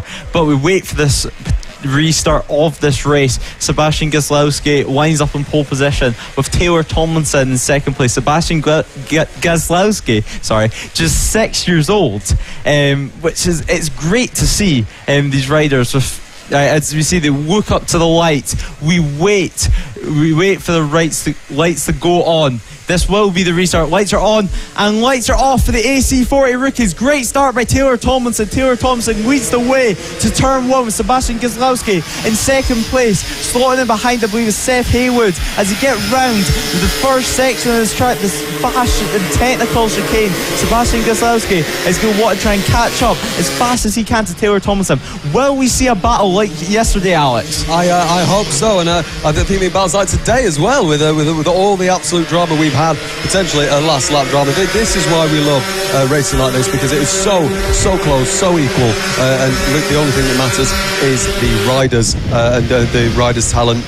just shows just what the bikes can do. So yeah, Taylor Tomlinson takes the lead there from Sebastian Gazlowski, Seb Hayward in P3, Logan Cousins in P4, Tyler Hartley in P5, Preston Baker in P6 as they all start coming down this Spitfire straight, which we love. And is there going to be a dive bomb for first place? No, there's not. Just a little bit too far back is Gazlowski. I say that, but he's trying to do the cutback on Taylor Tomlinson, but Tomlinson just is in the lead. He's trying to go on the inside, and there is a ride it down.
Who's in fourth place right now, running number 93, which may be inspired by another motorcycle racer out there.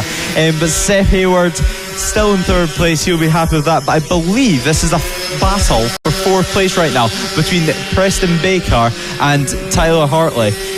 Preston Baker will not let this go up easily as we get past Seth Hayward.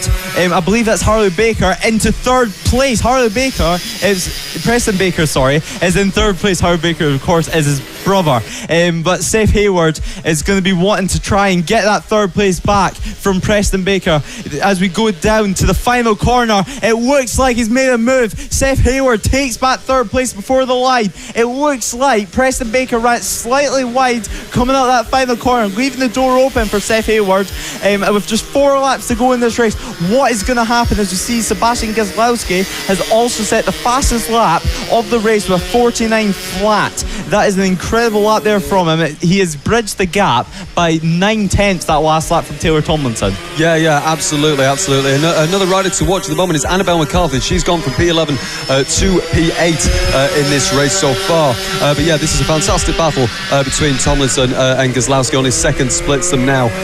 But it is going to be a very, very interesting race again to see within these 4 laps that we now have left of this race as they go through the left-hander, the right-hander onto the back of the Spitfire straight. These drivers are all, the riders are very, very close together. I think, yeah, that's Seth Hayward trying to go for quite a defensive line there, but obviously he doesn't want to go too defensive because he needs to carry the speed through. You see Preston Baker trying a bit of a wider line to try and carry a bit more speed, but that is Tyler Hartley that is really, really pushing Preston Baker for 4th position there. Is he going to be able to make a move on this lap? He's very, very close. His front fairing is practically on Baker's rear wheel, so this is going to be a very, very interesting battle to see if if he can make a move on the back of Preston Baker. So that is the number 15, Seth Hayward, currently in the podium position. So these three riders are now battling for a podium position. It's going to be very, very interesting to see who comes out on top, whether it's going to be Seth Hayward, Preston Baker or Tyler Hartley. All of them very, very, very close together, very equally matched as we see the number, I think it's 27, I think. No, it's Tomlinson, sorry, it's number 77. So the lighting was making it look a bit strange. Taylor Tomlinson, obviously in the lead. Kozlowski just crosses the line now, as we now get the trio of Seth Hayward, Preston Baker and Tyler Hartley, all crossing the line together by just over a second. Splits them three riders. Yeah, Taylor Thompson's still in the lead now. It's a 1.3 second gap, so Sebastian Kozlowski has put down that gap from Taylor Tomlinson, but the real battle seems to be for the final podium position right now. But Taylor Tomlinson will not care about that. His last lap was his actual personal best, around 1 second faster than Sebastian Kozlowski. So Kozlowski might have just made a slight mistake there, as of course all these riders are still learning. As we have a look there at the number 12 Archie Hooper in a battle with Nicholas Dunwoody.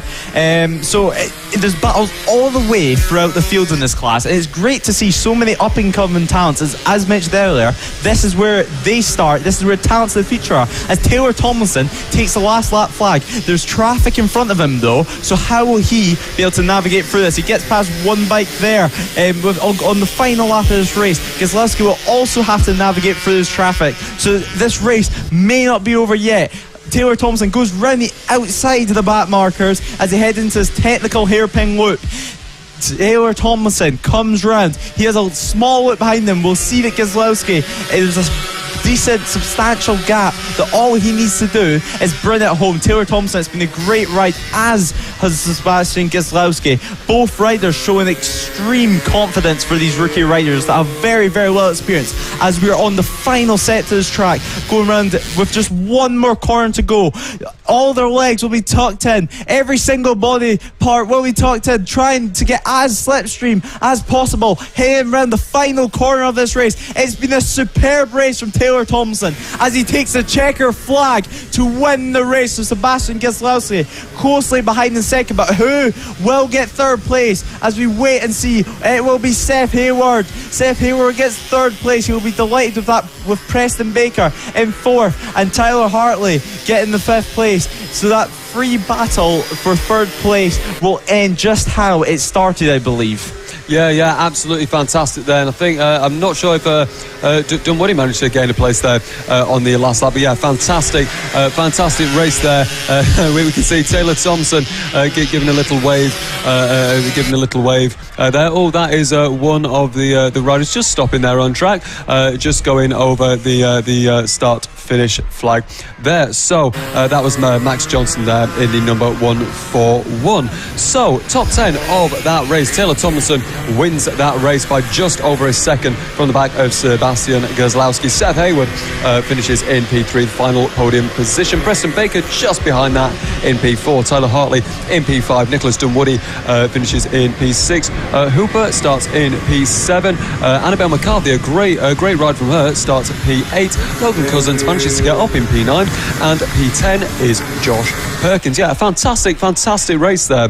You know, all the races we've had today have been absolutely incredible. Moves been made left, right, and centre on that race as we have got the riders coming back into the pit lane to get a bit of water, to get some refreshments before their next race a little bit later on in the day. So the next race, as we can see just in the background there, the bikes coming into the paddock, is the Mini GP70. Now this is the Premier Championship, the one that everyone is waiting for. It's the sponsored by title sponsor LS2 Helmets. Sponsor this. There we go. The LS2 Helmets Mini GP70 Championship. Absolutely fantastic there. And yeah, it's certainly Premier. We can see on screen there one of the riders being spoken to by the family.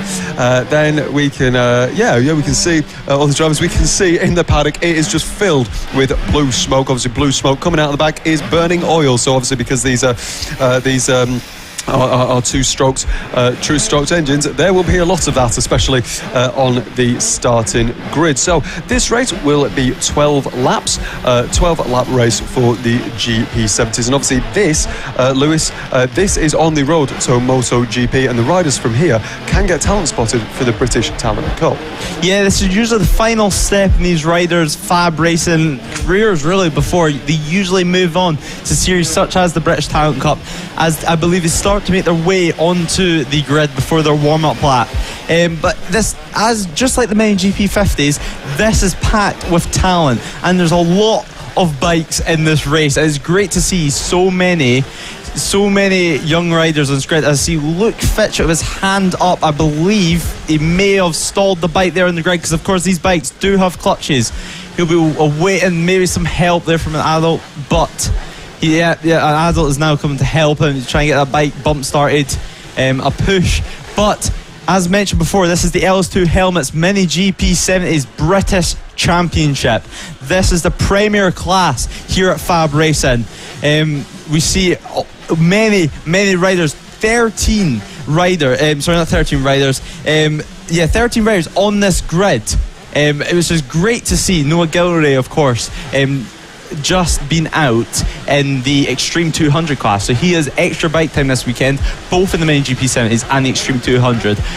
But as we wait, now they're on their warm-up lap, as we have a look at the grid, with Ethan Sparks starting in pole position, with Ronnie Harris in second, Henry McCartney in third, with Samuel Munson in fourth, Luke Fitchett in fifth, with Marco Holt starting in seventh, Joshua Williams in 8th, Ruben Bray in 9th, Blake Wilson in 10th, Ollie Simpson 11th, Noah Gilroy, as mentioned, in 12th, and Hayden Whiteman rounding off the grid in 13th.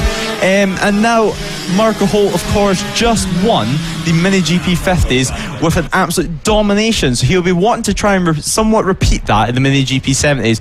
But I do know that at the start of the weekend, Marco Holt went out for their practice sessions on the Friday, only to realise that their engine had seized, and because that, they spent all of Friday and all of yesterday in the qualifying running in the engine, so they had to run it slightly richer. So Marco Holt was on the back foot in qualifying, which is why he's slightly further down the order than what we're used to seeing him.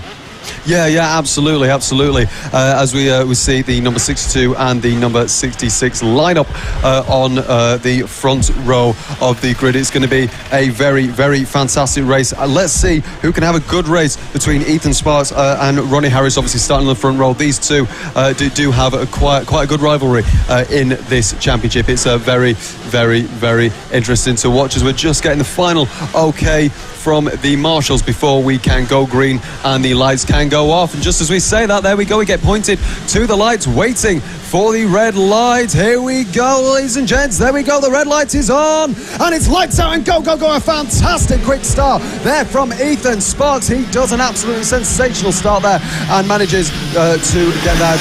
Ronnie Harris is under pressure for P2 from Henry McCartney and Samuel Munson for second place here. Obviously, look at all these bikes. It's absolutely sensational just to see how quick these bikes are. Ethan Sparks has a very good lead from Ronnie Harris and McCartney in third place. So far, it's looking very, very, very good so far, very clean, which we like to see, especially in bike racing. Number 62 there, coming through this left-right chicane. Oh wow, what a satisfying shot there with all the riders. All the riders turning their bodies to go into the corner. So here we go down the Spitfire straight, and just as quick as it starts, it is quick and it is over. So it's going to be Ethan Sparks that leads this race from Ronnie Harris, Henry McCartney in P3, Luke Fitcher in P4, Samuel Munson down to 5th place, Blake Wilson starts P6, Marco Holt up to P7, Joshua Williams in P8, Ollie Sims P9, Ruben Bray in 10th, and Noah Gilroy in P11, and rounding out the top 12, or the 12th on the grid, is Hayden Whiteman.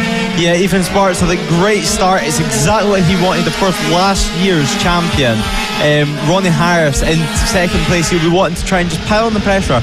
But if he joined us at Leeds, for the Mini GP7 is you will see that it was like a Moto 3 race. It was a complete train of bikes. There was nothing separating them. It seems to be in race 2 of the Mini GP70s that something very, very similar is happening. As you see the Rangers coming round the final corner as we go with 9 laps to go now in this race, with Ethan Sparks still leading the way, just set the fastest lap of the race with 48.5. But Ronnie Harris in second place was about 20 thousandths of a second slower. So there's nothing in their lap times. They're almost identical, which is what's so great about the Mini GP classes, is that these bikes are practically identical, leaving it all to the rider. As I believe Ronnie Harris is looking to try and get down the inside, as we have a look at Henry McCartney there on our screen. But Ronnie Harris is starting now just to properly pile on the pressure on Ethan Sparks. But Ethan Sparks is last year's champion. He won the championship here at Llandow, so I do not think he'll be phased. Ethan Sparks knows how to control the pressure, so it's all on Ronnie Harris to try and find a way past, which is very, very difficult on the former champion.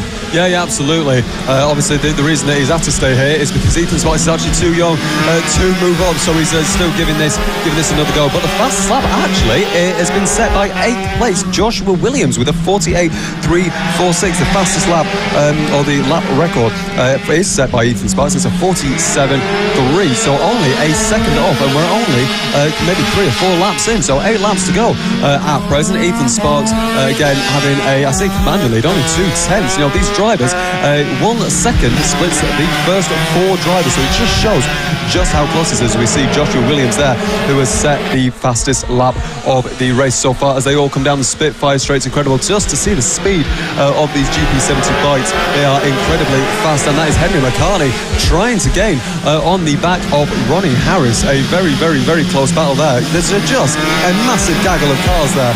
I think that goes up to about maybe 7th place, I think, which is absolutely incredible watching these bikers go around. Ethan Sparks is actually being gained on by Ronnie Harris, and so he's being gained on by McCartney, and same all the way down to about Michael Holtz, I believe. That is a massive look at the absolute gaggle of cars that we can see there. But Ethan Sparks into the left, into the right, into the left, and look at that, what a shot that is. I absolutely love that shot, my favourite shot on the track, as we see them all go down Spitfire straight. Incredibly fast cars. You know, these cars have got a 6-speed gearbox and capable of 100 miles an hour. Yes, you are being around 100 miles an hour on this kart track for these bikes. It's absolutely incredible just to see how quick these are. So going over the line, once again, we have Ethan Sparks, who is leading this race. Not by much, though, from Ronnie Harris. Henry McCartney in P3, Luke Fitchett P4, Samuel Munson P5, Blake Wilson 6th, Marco Holt 7th, Joshua Williams P8, Ruben Bray P9, Ollie Sims P10,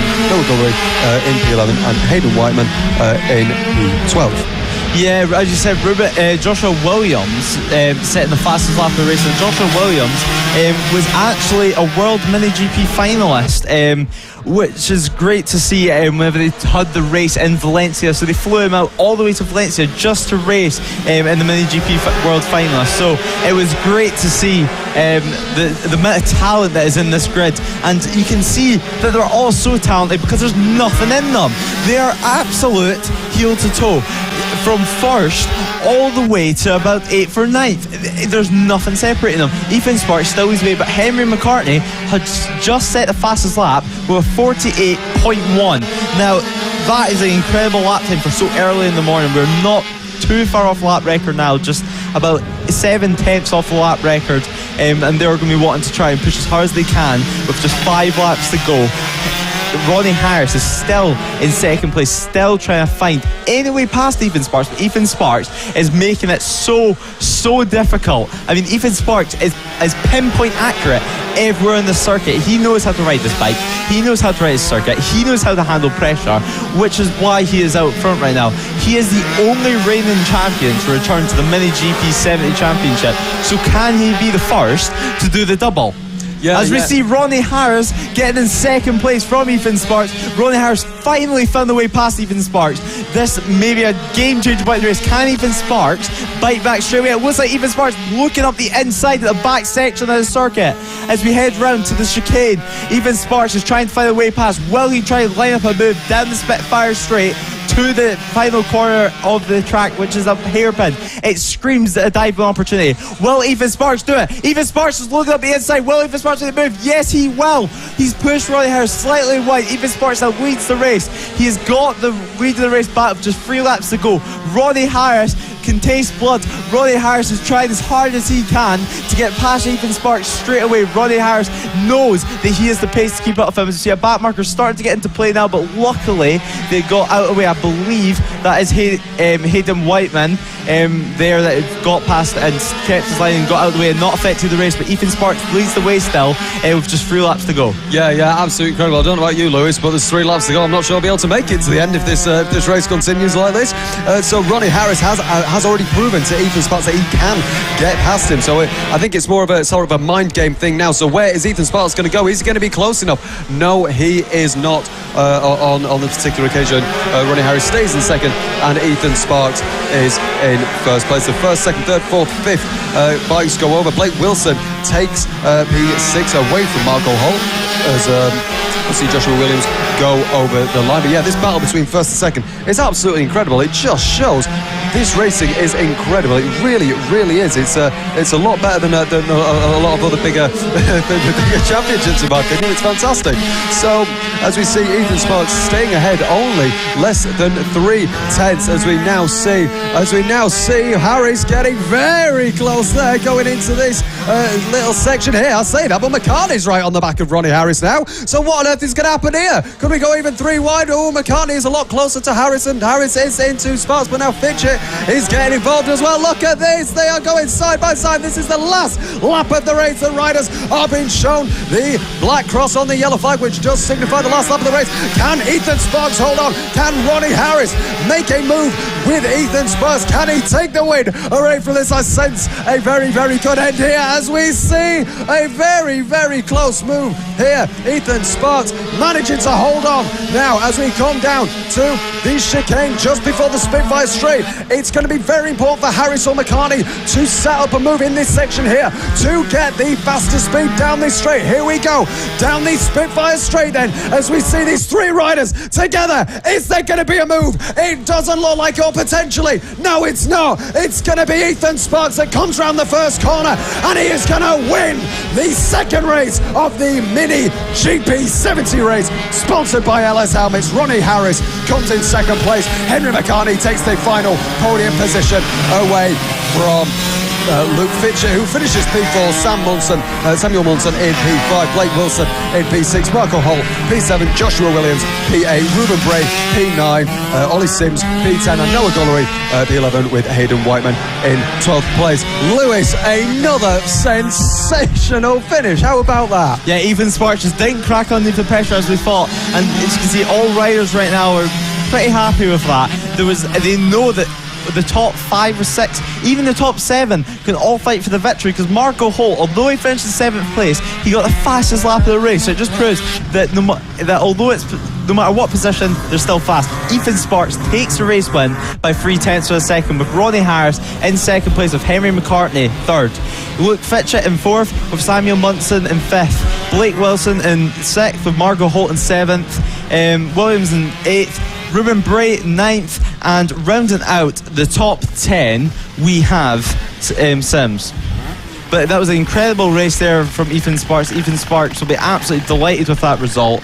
Henry McCartney was there or thereabouts all race, sitting in third place. It looked like he had the pace at one point to make a massive impact on the race, but there's still one more race for these riders later on. The track conditions going to be hotter for them, and they're going to be able to even get further down in lap times as we wait for the riders just to come into the pit lane, and then we can get underway with the next race, which I believe is the Moto team.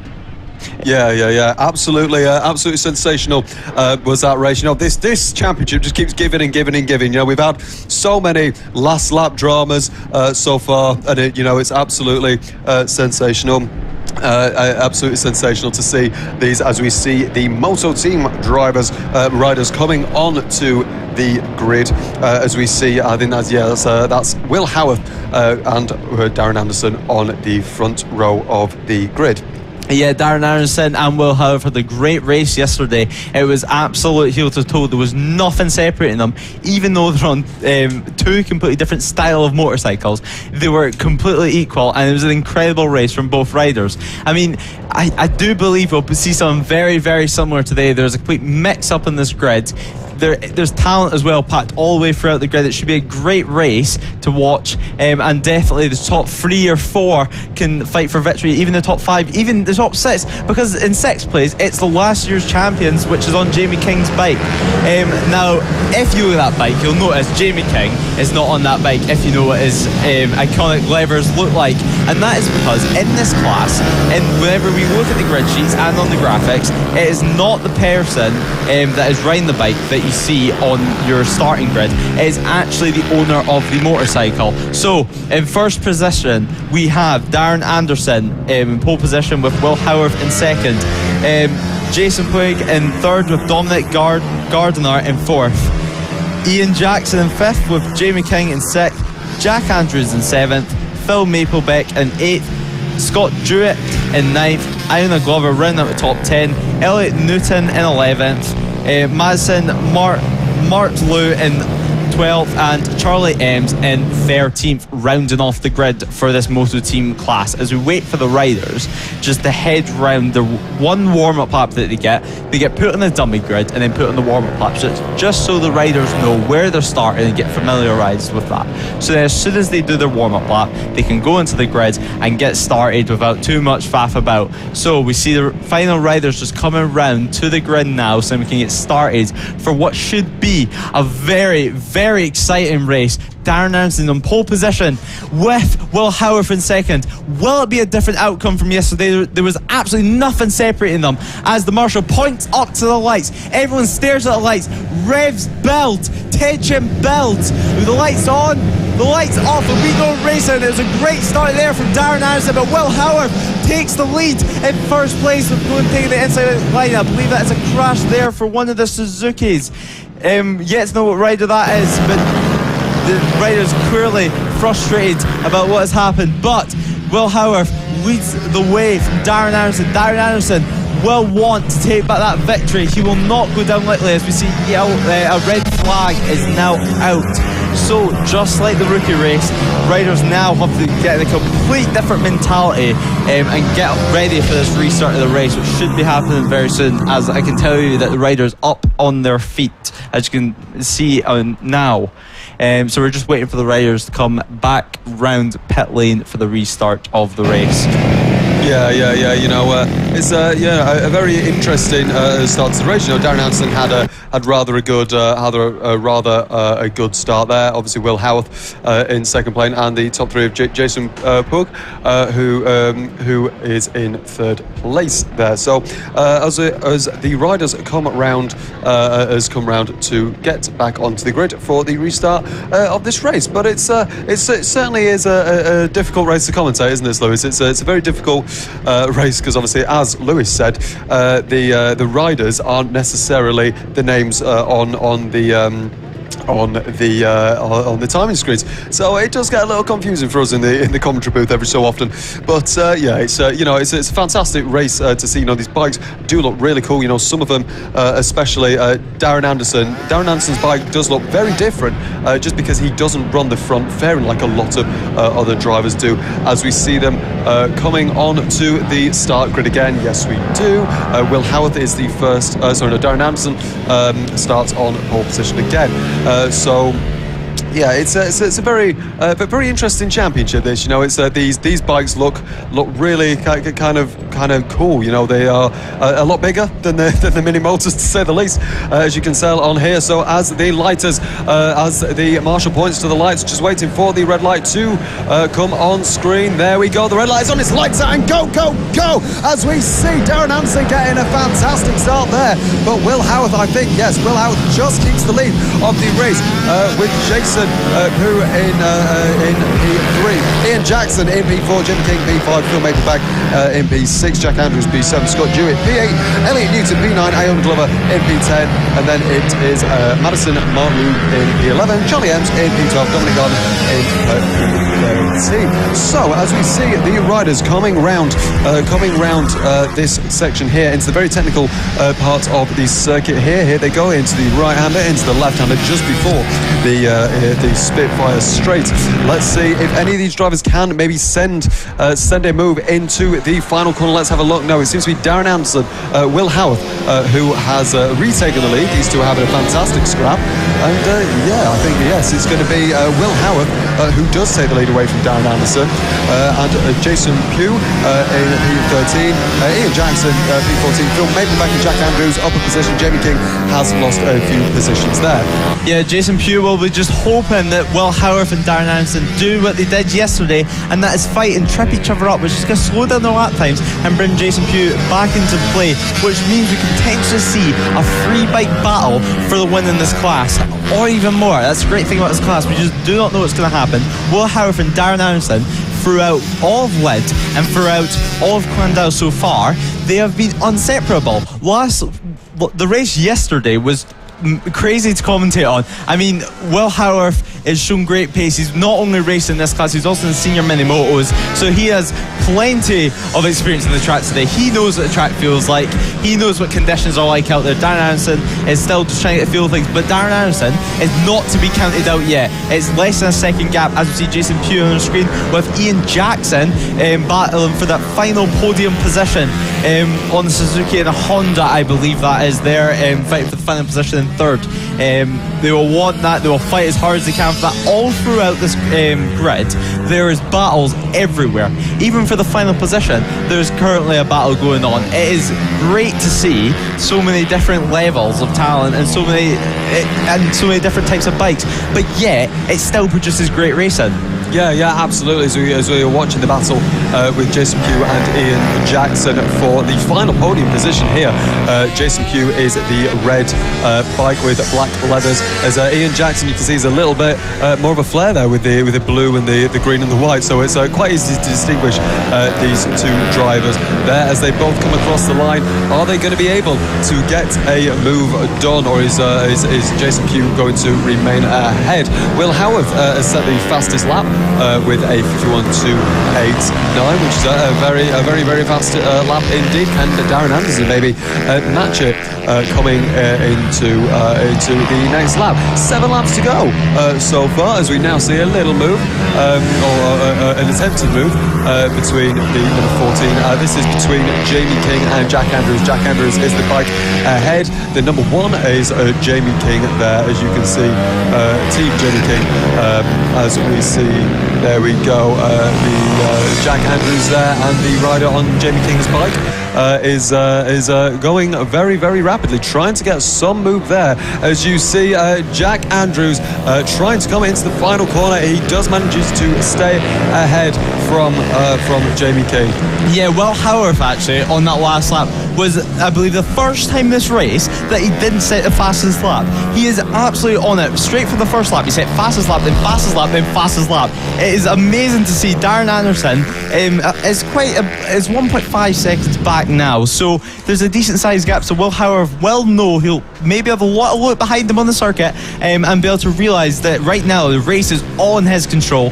It's all in his favour. All he needs to do is make it to the end of these 6 laps, which is about to be 5 laps as they come out the final corner of this Llandow circuit, and then makes it round to this first technical sector. This track is so technical, especially for these bigger motorcycles, as these bikes are road bikes basically, with lights removed, some fairings put on it, or in Darren Anderson's case, fairings took off it and then they went racing. I mean, it's such a cost-effective way, as we have here at FAB. There's so much cost-effective and money-saving measures that are taking place, so then we can get these we can get more young talents in, and people like this are able to have fun for cheap on a racetrack, which is all why we race. As we see Will Howard, coming through some back markers.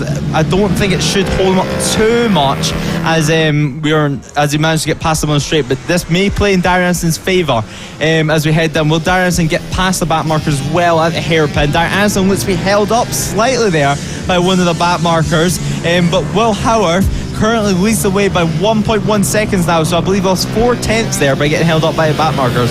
This is where the race starts to get interesting as back markers come into play. As Will Howard, I believe he has an issue or he's missed a gear. Will Howard has slowed down, and now Darren Anderson is retaking the lead of this race with just 4 laps to go.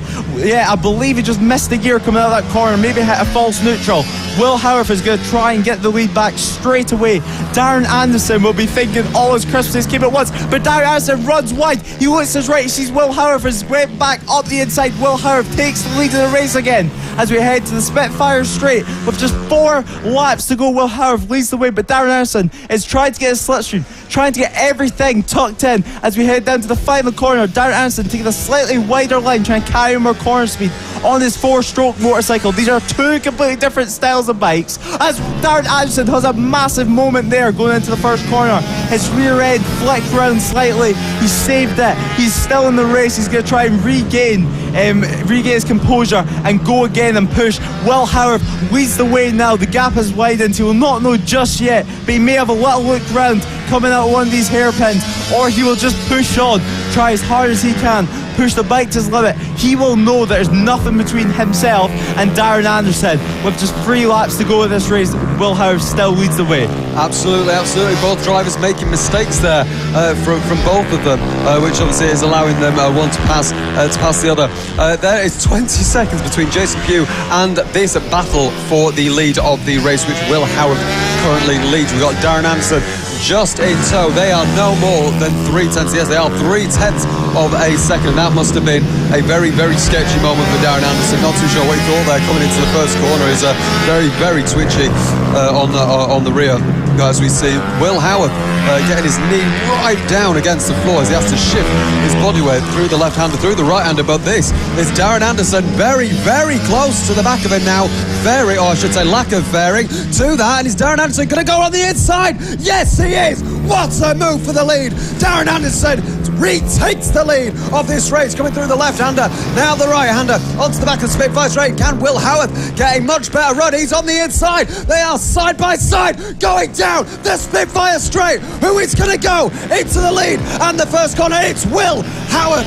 Wow, absolute sensation, but they're side by side again. Wow, I've never seen racing like this. This is fantastic, and it's Darren Anderson who keeps the lead of the race after a fantastic side by side move from Will Howard. And the best news is this is the last lap of the race. This is sensational, and there is a back marker. Oh, is he going to hold up any of the riders? I don't think so, but Darren Anderson is still in the lead of this race. Can Will Howard do anything to try and get past him? It's side by side once again. This is absolutely sensational. Really, really fantastic, respectful racing between these 2 riders. This is absolutely incredible. Coming down into the Spitfire straight, I believe it is coming up.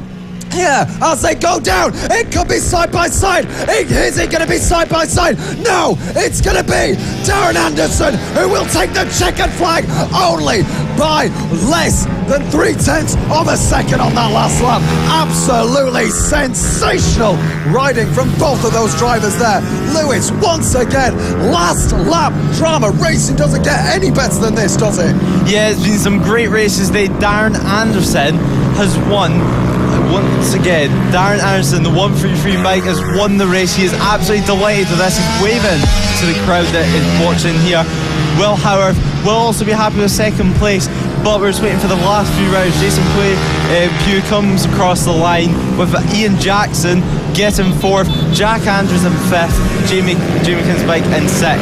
As we look, Darren Anderson takes the race win by just 3/10 of a second, with Will Howard in 2nd place, Jason Pugh in 3rd, Ian Jackson 4th, Jack Andrews 5th, Jamie King 6th, Phil Maplebeck 7th, Elliot Newton 8th, Scott Jewett 9th, and Madison Martlew in 10th.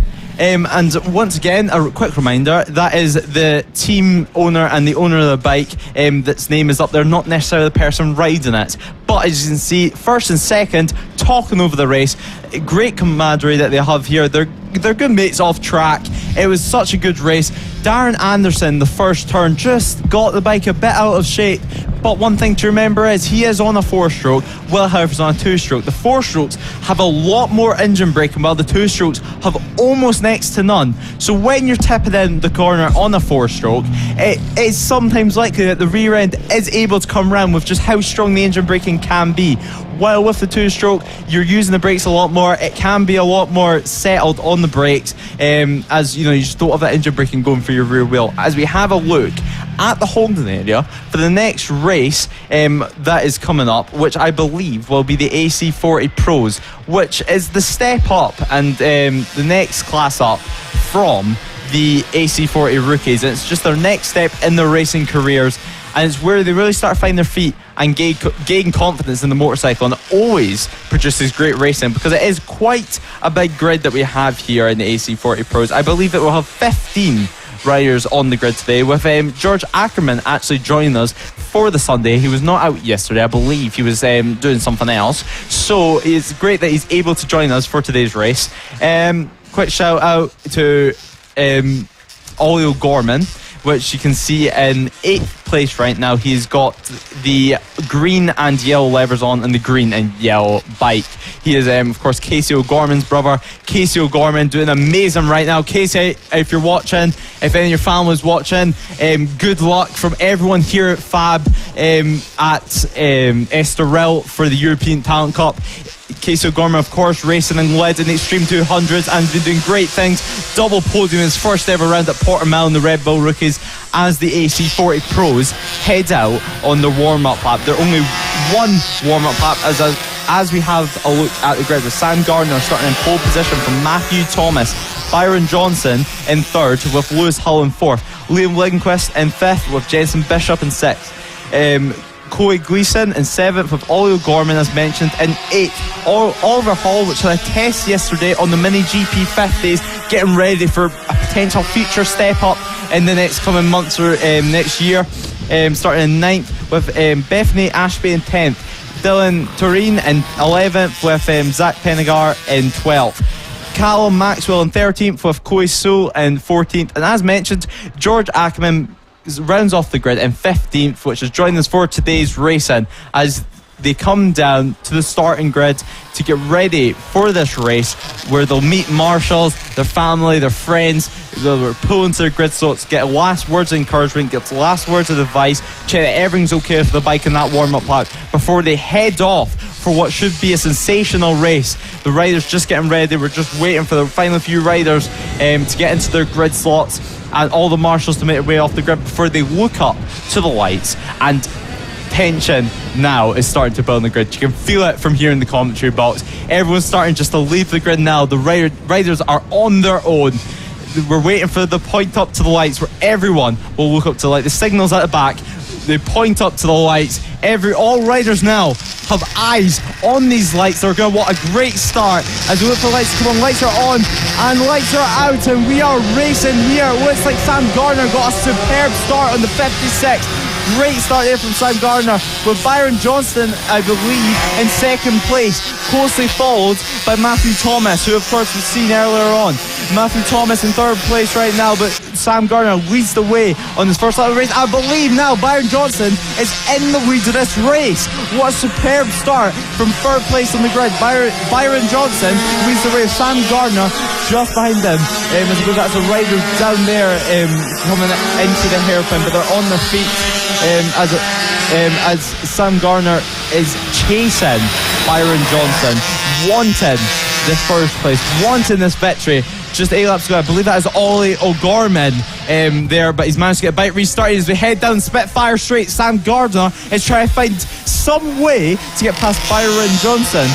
He's going to want some way to get past with just 7 laps to go in this race. What a quick first lap. That has been so much drama, so much action.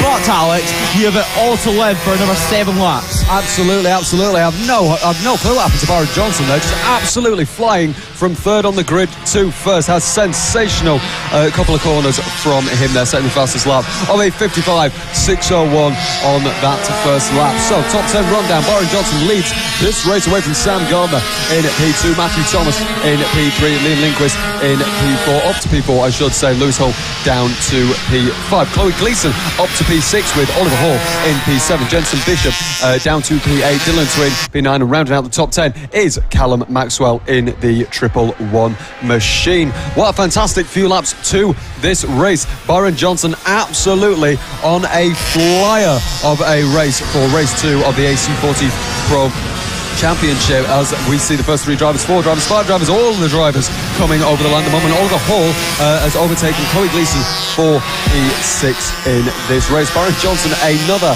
fastest lap on that lap. Absolutely incredible there. The lap record is a 52.6. Byron Johnson put in a 54.8 as we see Chloe Sewell there on track, best lap of a 1:04 at the moment, which is not too shabby at all. As we now see go back to the action here, I think we're still on board with we're still focusing on Byron Johnson and the battle of first place between Byron Johnson and Sam Gardner, with Matthew Thomas just a little bit into about a second behind this battle for first place. We see Byron Johnson and Sam Gardner. Sam Gardner just not close enough just yet to make a move yet, but we see he actually got a very good final corner there. Let's see what the gap has come down to. It's still 0.4 of a second. In fact, the gap was exactly the same on that lap as it was on the previous lap. That's absolutely fantastic. Fantastic commitment from both drivers and very good consistency from these drivers as well. So Byron Johnson still leading this race in the very, very, very nicely multicoloured pink and practically every other colour on the rainbow number 37 there, with Sam Gardner just behind with a bit more of an orangey look, which looks very, very aggressive indeed. The gap between both of them is still around 3 to 4 tenths of a second. Byron Johnson through the left-hander, through the right-hander, through the left-hander there, now the right-hander once again onto the back of the Spitfire straight. Is Sam Gardner close enough? Is a lot closer than last time. Yes, he is indeed. Is he going to be able to make a send? Just not this lap, but if he keeps on this pace, I can assure you, Lewis, he will next lap. Yeah, so well, it looks like Sam Gardner's looking up the inside there going into the first chicane, but he cannot find the way past. Byron Johnson has absolute every single bit of the track covered. He does not want to give up this victory. He is also racing in the LC40 Elite Series. He has plenty of track time this weekend. He's had a great year so far at Lydia, some amazing results, and he's going to want to try and carry that momentum throughout the season. Sam Gardner is going to try and just keep piling on the pressure and hope that eventually they crack.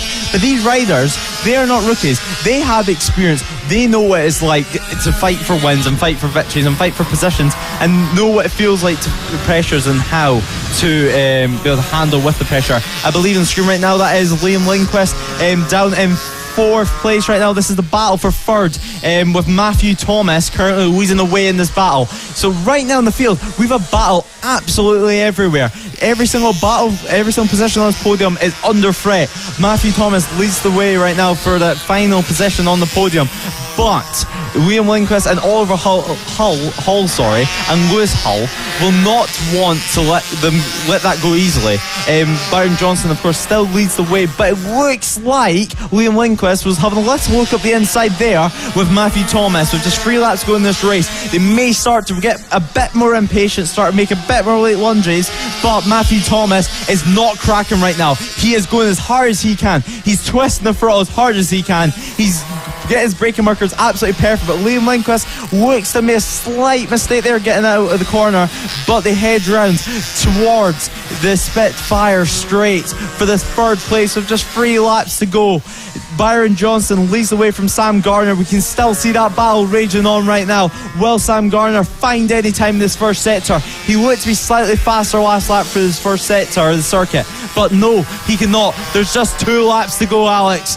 who do you think is going to get the victory? Oh, well, after the races we've had today, you cannot call it at all. But Byron Johnson has a 2 second, then 2/10. Oh, and that is a rider falling down, just collecting his bike. Liam Lindquist, so that is Liam Lindquist that we believe has fallen, but he's back up once again. It's very, very nice to see. The yellow flags in the first set there, so he's gone down just after the first corner there. It's also really let's see George Ackerman. He's actually gained 3 positions from starting last on the grid in 15. So here we are. They are very close together. That's Sam Gardner going on the inside. Yes, it is. He takes the lead, but I say that Byron Johnson gets a beautiful switch back on him and retakes the lead. We're on the final lap once again. Oh, ladies and gentlemen, I'm not going to have an injury left for the next few races. This is absolutely incredible, the past few, as we see Sam Gardner trying to weave this way, that way to get past Johnson. Oliver Hall, Lindquist obviously has dropped down after that first lap incident. So now we see these top 2 drivers separated by just 0.2 of a second. Can Sam Gardner do anything to get past Byron Johnson? Byron Johnson pulling a few tenths there in the final few stages of this race, coming through this very technical, fast part of the track here, where he's going to come to a right, left and a right just before we get onto the back of the Spitfire straight. Yes, there we go. Into the left, into the right. Can Sam Gardner be able to get the slipstream? He looks a little bit too far back, but here we go. Can he make a last lap send? It's going to be a hell of a send if he does. Unfortunately not, but it is going to be Byron Johnson after another fantastic battle. Who will win this race from Sam Gardner in P2? The battle for third place is still on, and it's going to be Matthew Thomas, I believe, who is just going to win it. Yes, away from Oliver Hall with Lewis Hull. It's very confusing there. Hall and Hull in 4th and 5th. Chloe Gleason will finish a brilliant 6th place for her. Jensen Bishop in P7. Callum Maxwell, P8. Leland Chris 9th. And George Ackerman. Fantastic. He managed to gain 5 positions in that race, as we can see Byron Johnson, Sam Gardner and Matthew Thomas on the screen there. Fantastic drive there from George Ackerman, who was unfortunately not here yesterday, but he is now. He gained 5 positions on that race. In that race, I should say. And yes, a very, very another fantastic race. I think I'm going to need a few. I think I'm going to need a few energy drinks after that. So let's go through the top 10. Byron Johnson wins from just 0.4 of a second from Sam Gardner there. Matthew Thomas in P3, Oliver Hall in P4, Lewis Hull in P5, Chloe Gleason, as I said, brilliant 6th, 7th place for Jensen Bishop, 8th Callum Maxwell, Liam Lindquist after that little incident finishes P9, and George Ackerman a fantastic 10th place. Yeah, it was a great race. Byron Johnson just taking the victory again, but Sam Gardner, it was just there. There's absolutely nothing separating them between every single race that they've been racing with each other. There's been nothing separating them. They are identical pretty much on lap times. I mean, their best laps, surprisingly enough, Sam Gardner has the faster lap out of the 2 with a 54.5, with Byron Johnson being 2 tenths slower, but Byron Johnson clearly just being a bit more consistent and be able to get the race win. But there was nothing separating them, as we have a look in the holding area right now for what is going to be, there's no other way to say it, Alex, but a crazy race. It's the Pit Bike 140s. Absolutely incredible. We've got to a little while ago. There will be 32 bikes on this grid.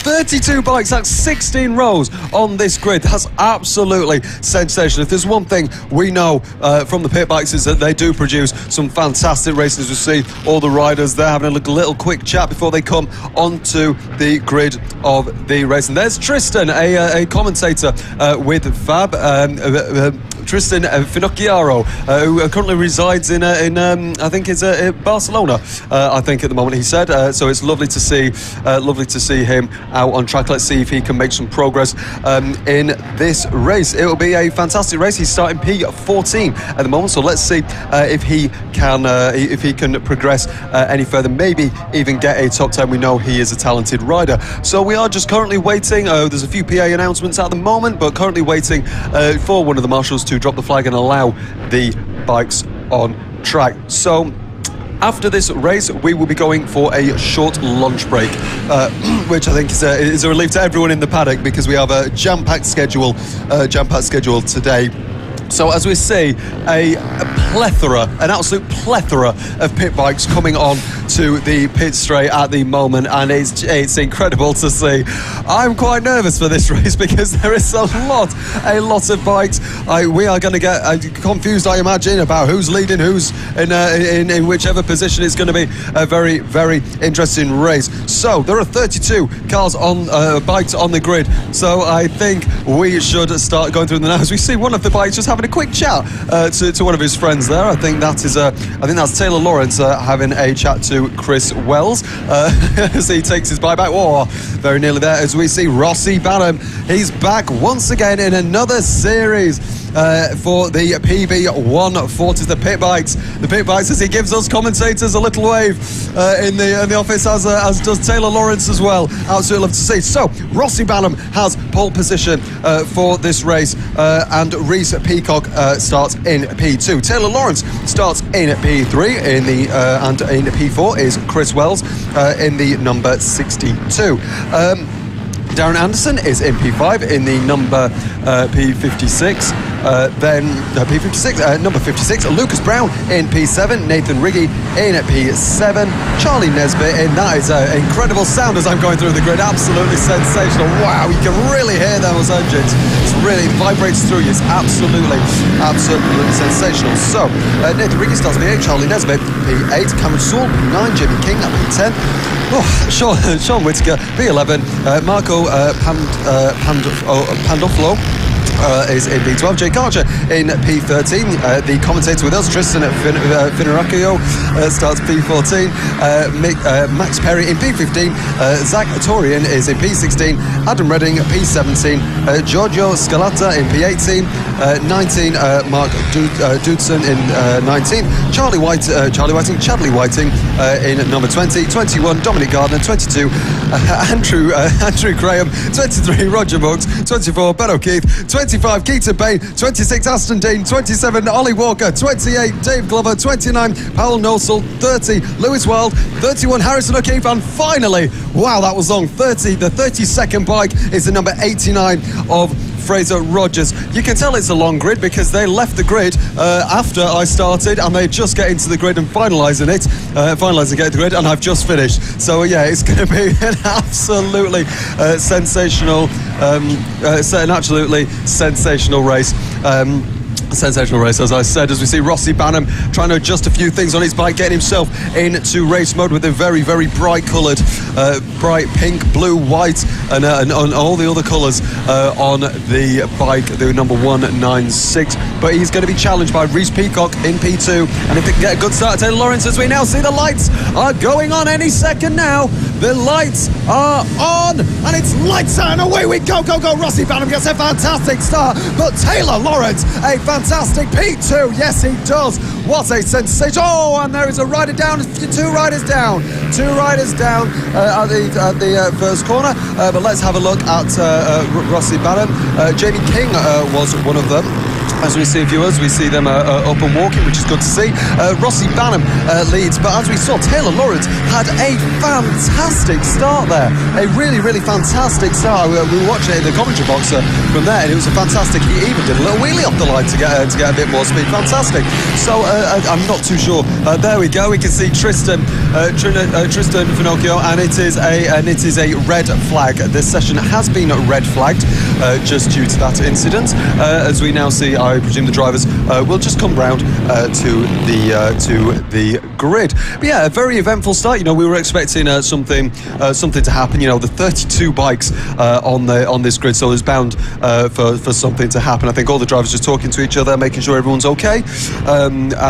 Yes, it's a very, very, very interesting start. As we can see, it's a good thing we can see the number 62 of Chris Wells and a few of the drivers of Peacock and Barham and Chris Wells having a little chat together. There we go. As you can see, someone doing a little circle in the back there, just doing a few little things just to warm up his tyres, I think. which is quite funny to see. As we say, an absolute splattering of cars. As we see the 272 there, we see the number 58, the number 21. We see a whole plethora of bikes. There is you just keep zooming out and you see more and more and more. I think that's Rossi Banham just going to have a look a little more. Which is very, very interesting to see all these cars together. Rossi Banham just going around making sure everyone's okay. He's giving a little wave, checking on everybody, which is lovely to see. As we see, I believe that's the number 40. It's quite difficult to tell. As we see the 07 machine of Lucas Brown at the front there. Rossi Banham just sticking at the back. I can't imagine he'll be there for long. He's a very, very, very quick rider.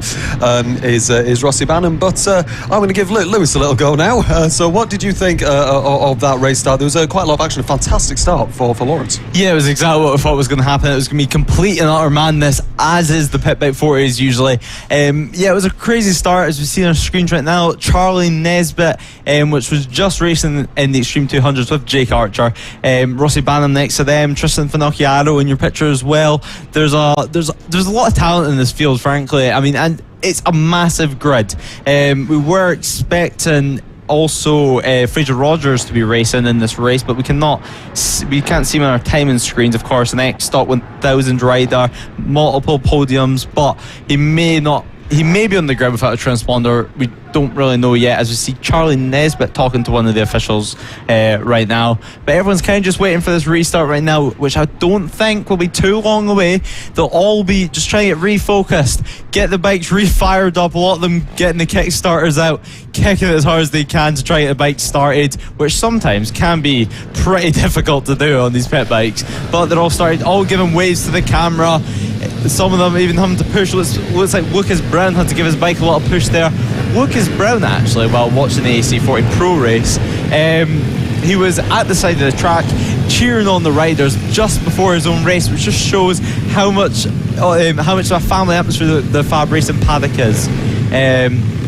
But the riders are now lining back up onto the grid for this restart of the race. I do not believe there's going to be a warm-up lap by the signalling from the riders, from the officials. It looks like we will just go as soon as we start, as soon as the red light comes on. But Charlie Nesbitt, of course, fell off yesterday, and he fell off in the Extreme 200 race and remounted and still got a top 10. So it's going to be really interesting. Nobody can call this race as we wait for this humongous grid to fill up, and then we can go racing. One final check is getting made before we can go racing here. I believe it's signalled at the back of the grid, signalled at the front of the grid, points to the lights. We wait for the lights to go on.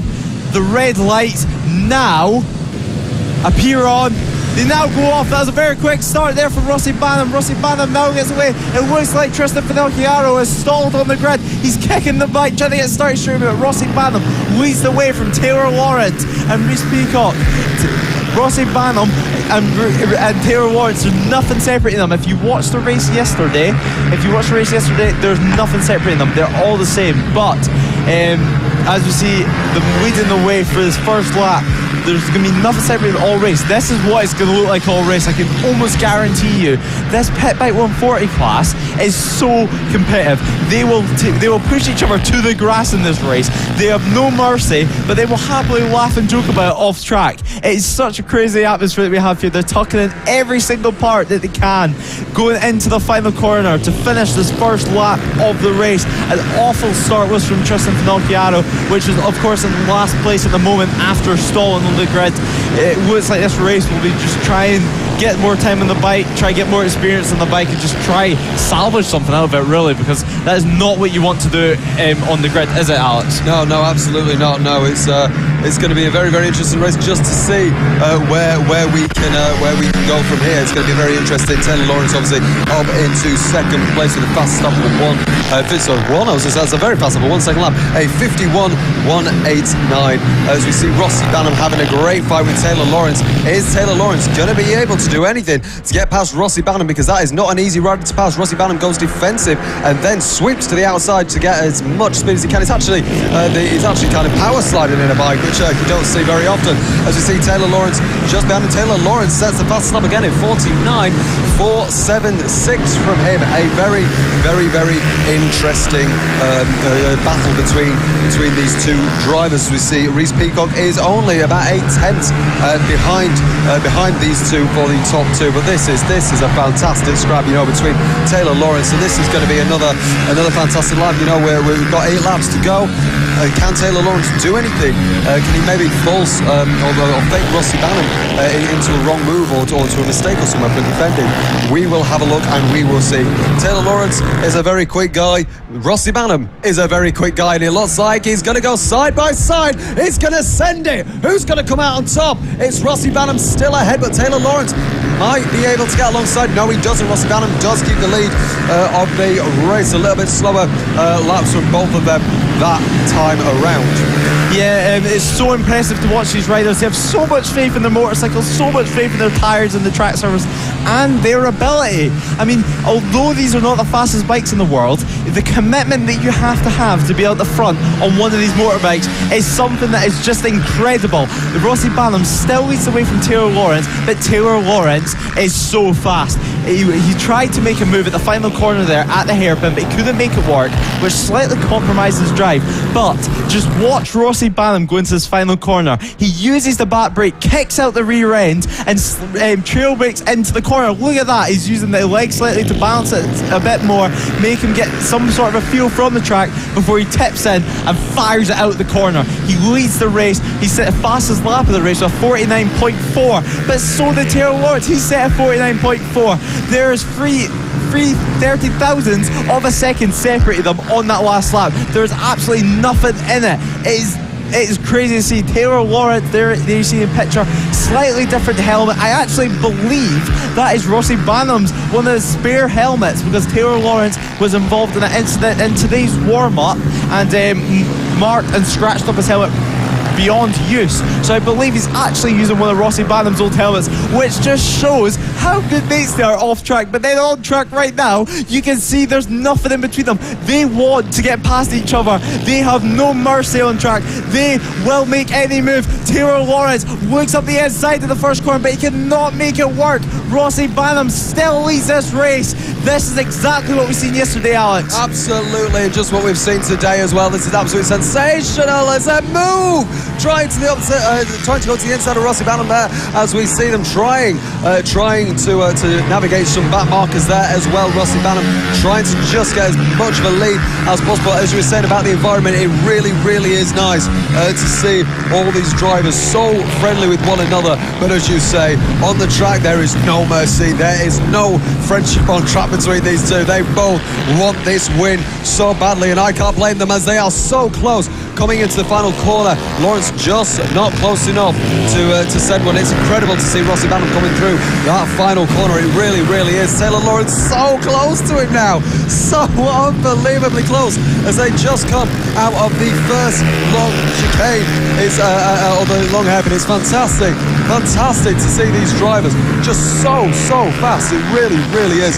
But Rossi Banham still in the lead at this moment in time. It really, really is fascinating to see just how talented these riders are, just how much they are willing to put down on the line. As we see Tristan there in 19th, unfortunately, after that stall on the grid, but he is certainly gaining a few positions, which is fantastic. He really has as well. Obviously, out of the 32 drivers that we have on this grid, he's already up to 19th. What a sensational ride from him, a recovery drive, damage limitations, if you will. Fantastic ride, as we still see Lawrence and Banham once again together, as we see Rossi Banham at 49.229. This is absolutely fantastic to see, and I believe he has beaten the lap record by 1,000th of a second. The lap record being held by himself with a 49.229. He's just got a 49.228. I've never seen closer margins to a lap record before. It's like it's a time attack, which is absolutely fantastic. But that is Lawrence who has taken the lead away from Rossi Banham. Rossi Banham will not be happy with that. Coming through the very technical part, can Rossi Banham get more Can he get over speed on Lawrence? Can he go faster? He's going for the inside. He goes for it. Is he going to come out on top? Yes, he is. But is Lawrence going to get the cutback? Yes, he is. They're neck and neck going over the line. It's going to be Lawrence. Oh, they're side by side. Absolutely sensational. It's a yellow flag been waved. Yellow flag has been waved, I think. Not too sure, but what a fantastic battle between these two. They were side by side. They were 300ths of a second over the line from each other. They were side by side. That is such a fine margin. We have 2 laps to go in this race. The Marshal getting the last lap flag ready. This is going to be absolutely sensational as you see a few changes for position between Charlie Nesbitt and Lucas Brown, and a few other drivers changing for position as well. This is going to be absolutely fantastic as they come into the final corner to start the last lap of the race. Yeah, Rossi Banham leads going into his last lap of the race. He will be extracting every little ounce out of this bike. You've seen him the last lap. He sat Taylor Lawrence sat on Rossi Banham in the first corner. There's absolutely nothing in it, but now back markers get into play. Will Taylor Lawrence get past them quickly? Yes, he will. He will follow Rossi Banham. He will push to his absolute limit. They are trying. Oh, Rossi Banham saves the high side. Rossi Banham's rear end came round and re-gripped and flicked him up in there, but he keeps on. Taylor Lawrence is right behind him now. Taylor Lawrence can smell blood, can taste blood. He's tried so hard through this final chicane, going into the right-hander before we go down the Spitfire straight for the final time in race 2 here at round 2 at Llandow. As we're trying, we're going towards the final corner. Rossi Banham takes a wire line, a sweeping line. He gets out of the corner. Rossi Banham wins. There's nothing in it from Taylor Lawrence. 1/10 of a second separates Rossi Banham and Taylor Lawrence at the line. Rossi Banham taking first place, Taylor Lawrence second, and Reese Peacock in third. What an incredible race there. Rossi Banham will be absolutely delighted, not only taking the race win and not only saving the crash, but taking his lap record by 1,000 of a second. I've never seen anything as close with breaking lap records. Rossi Banham doing a wheelie. He is absolutely delighted. Taylor Lawrence will be absolutely delighted. They can both appreciate a great race as we have a look at the top 10 with Rossi Banham, of course, taking the race victory by 1/10 of a second, and there is official confirmation of that fastest lap. Taylor Lawrence in second with Reese Peacock in third, Chris Wells in fourth, Darren Anderson in fifth, Charlie Nesbitt sixth, Lucas Brown in seventh, Jake Archer in ninth, Cameron Sewell in ninth, Jake Archer in eighth, and Sean Whittaker in rounding out the top 10. What an incredible race there. They will both be absolutely delighted, and there you see it, a cuddle, a fist bump. They both appreciate a great race, and that is what we love to see. Absolutely. I tell you what, if we keep having these, if these races keep finishing like this, these are going to become the new boring races. I tell you what, absolutely sensational. We've had so many close finishes on the last lap. That was I will say that has got to be one of the best saves I've ever seen from Rossi Banham. They're so nearly high-sided and just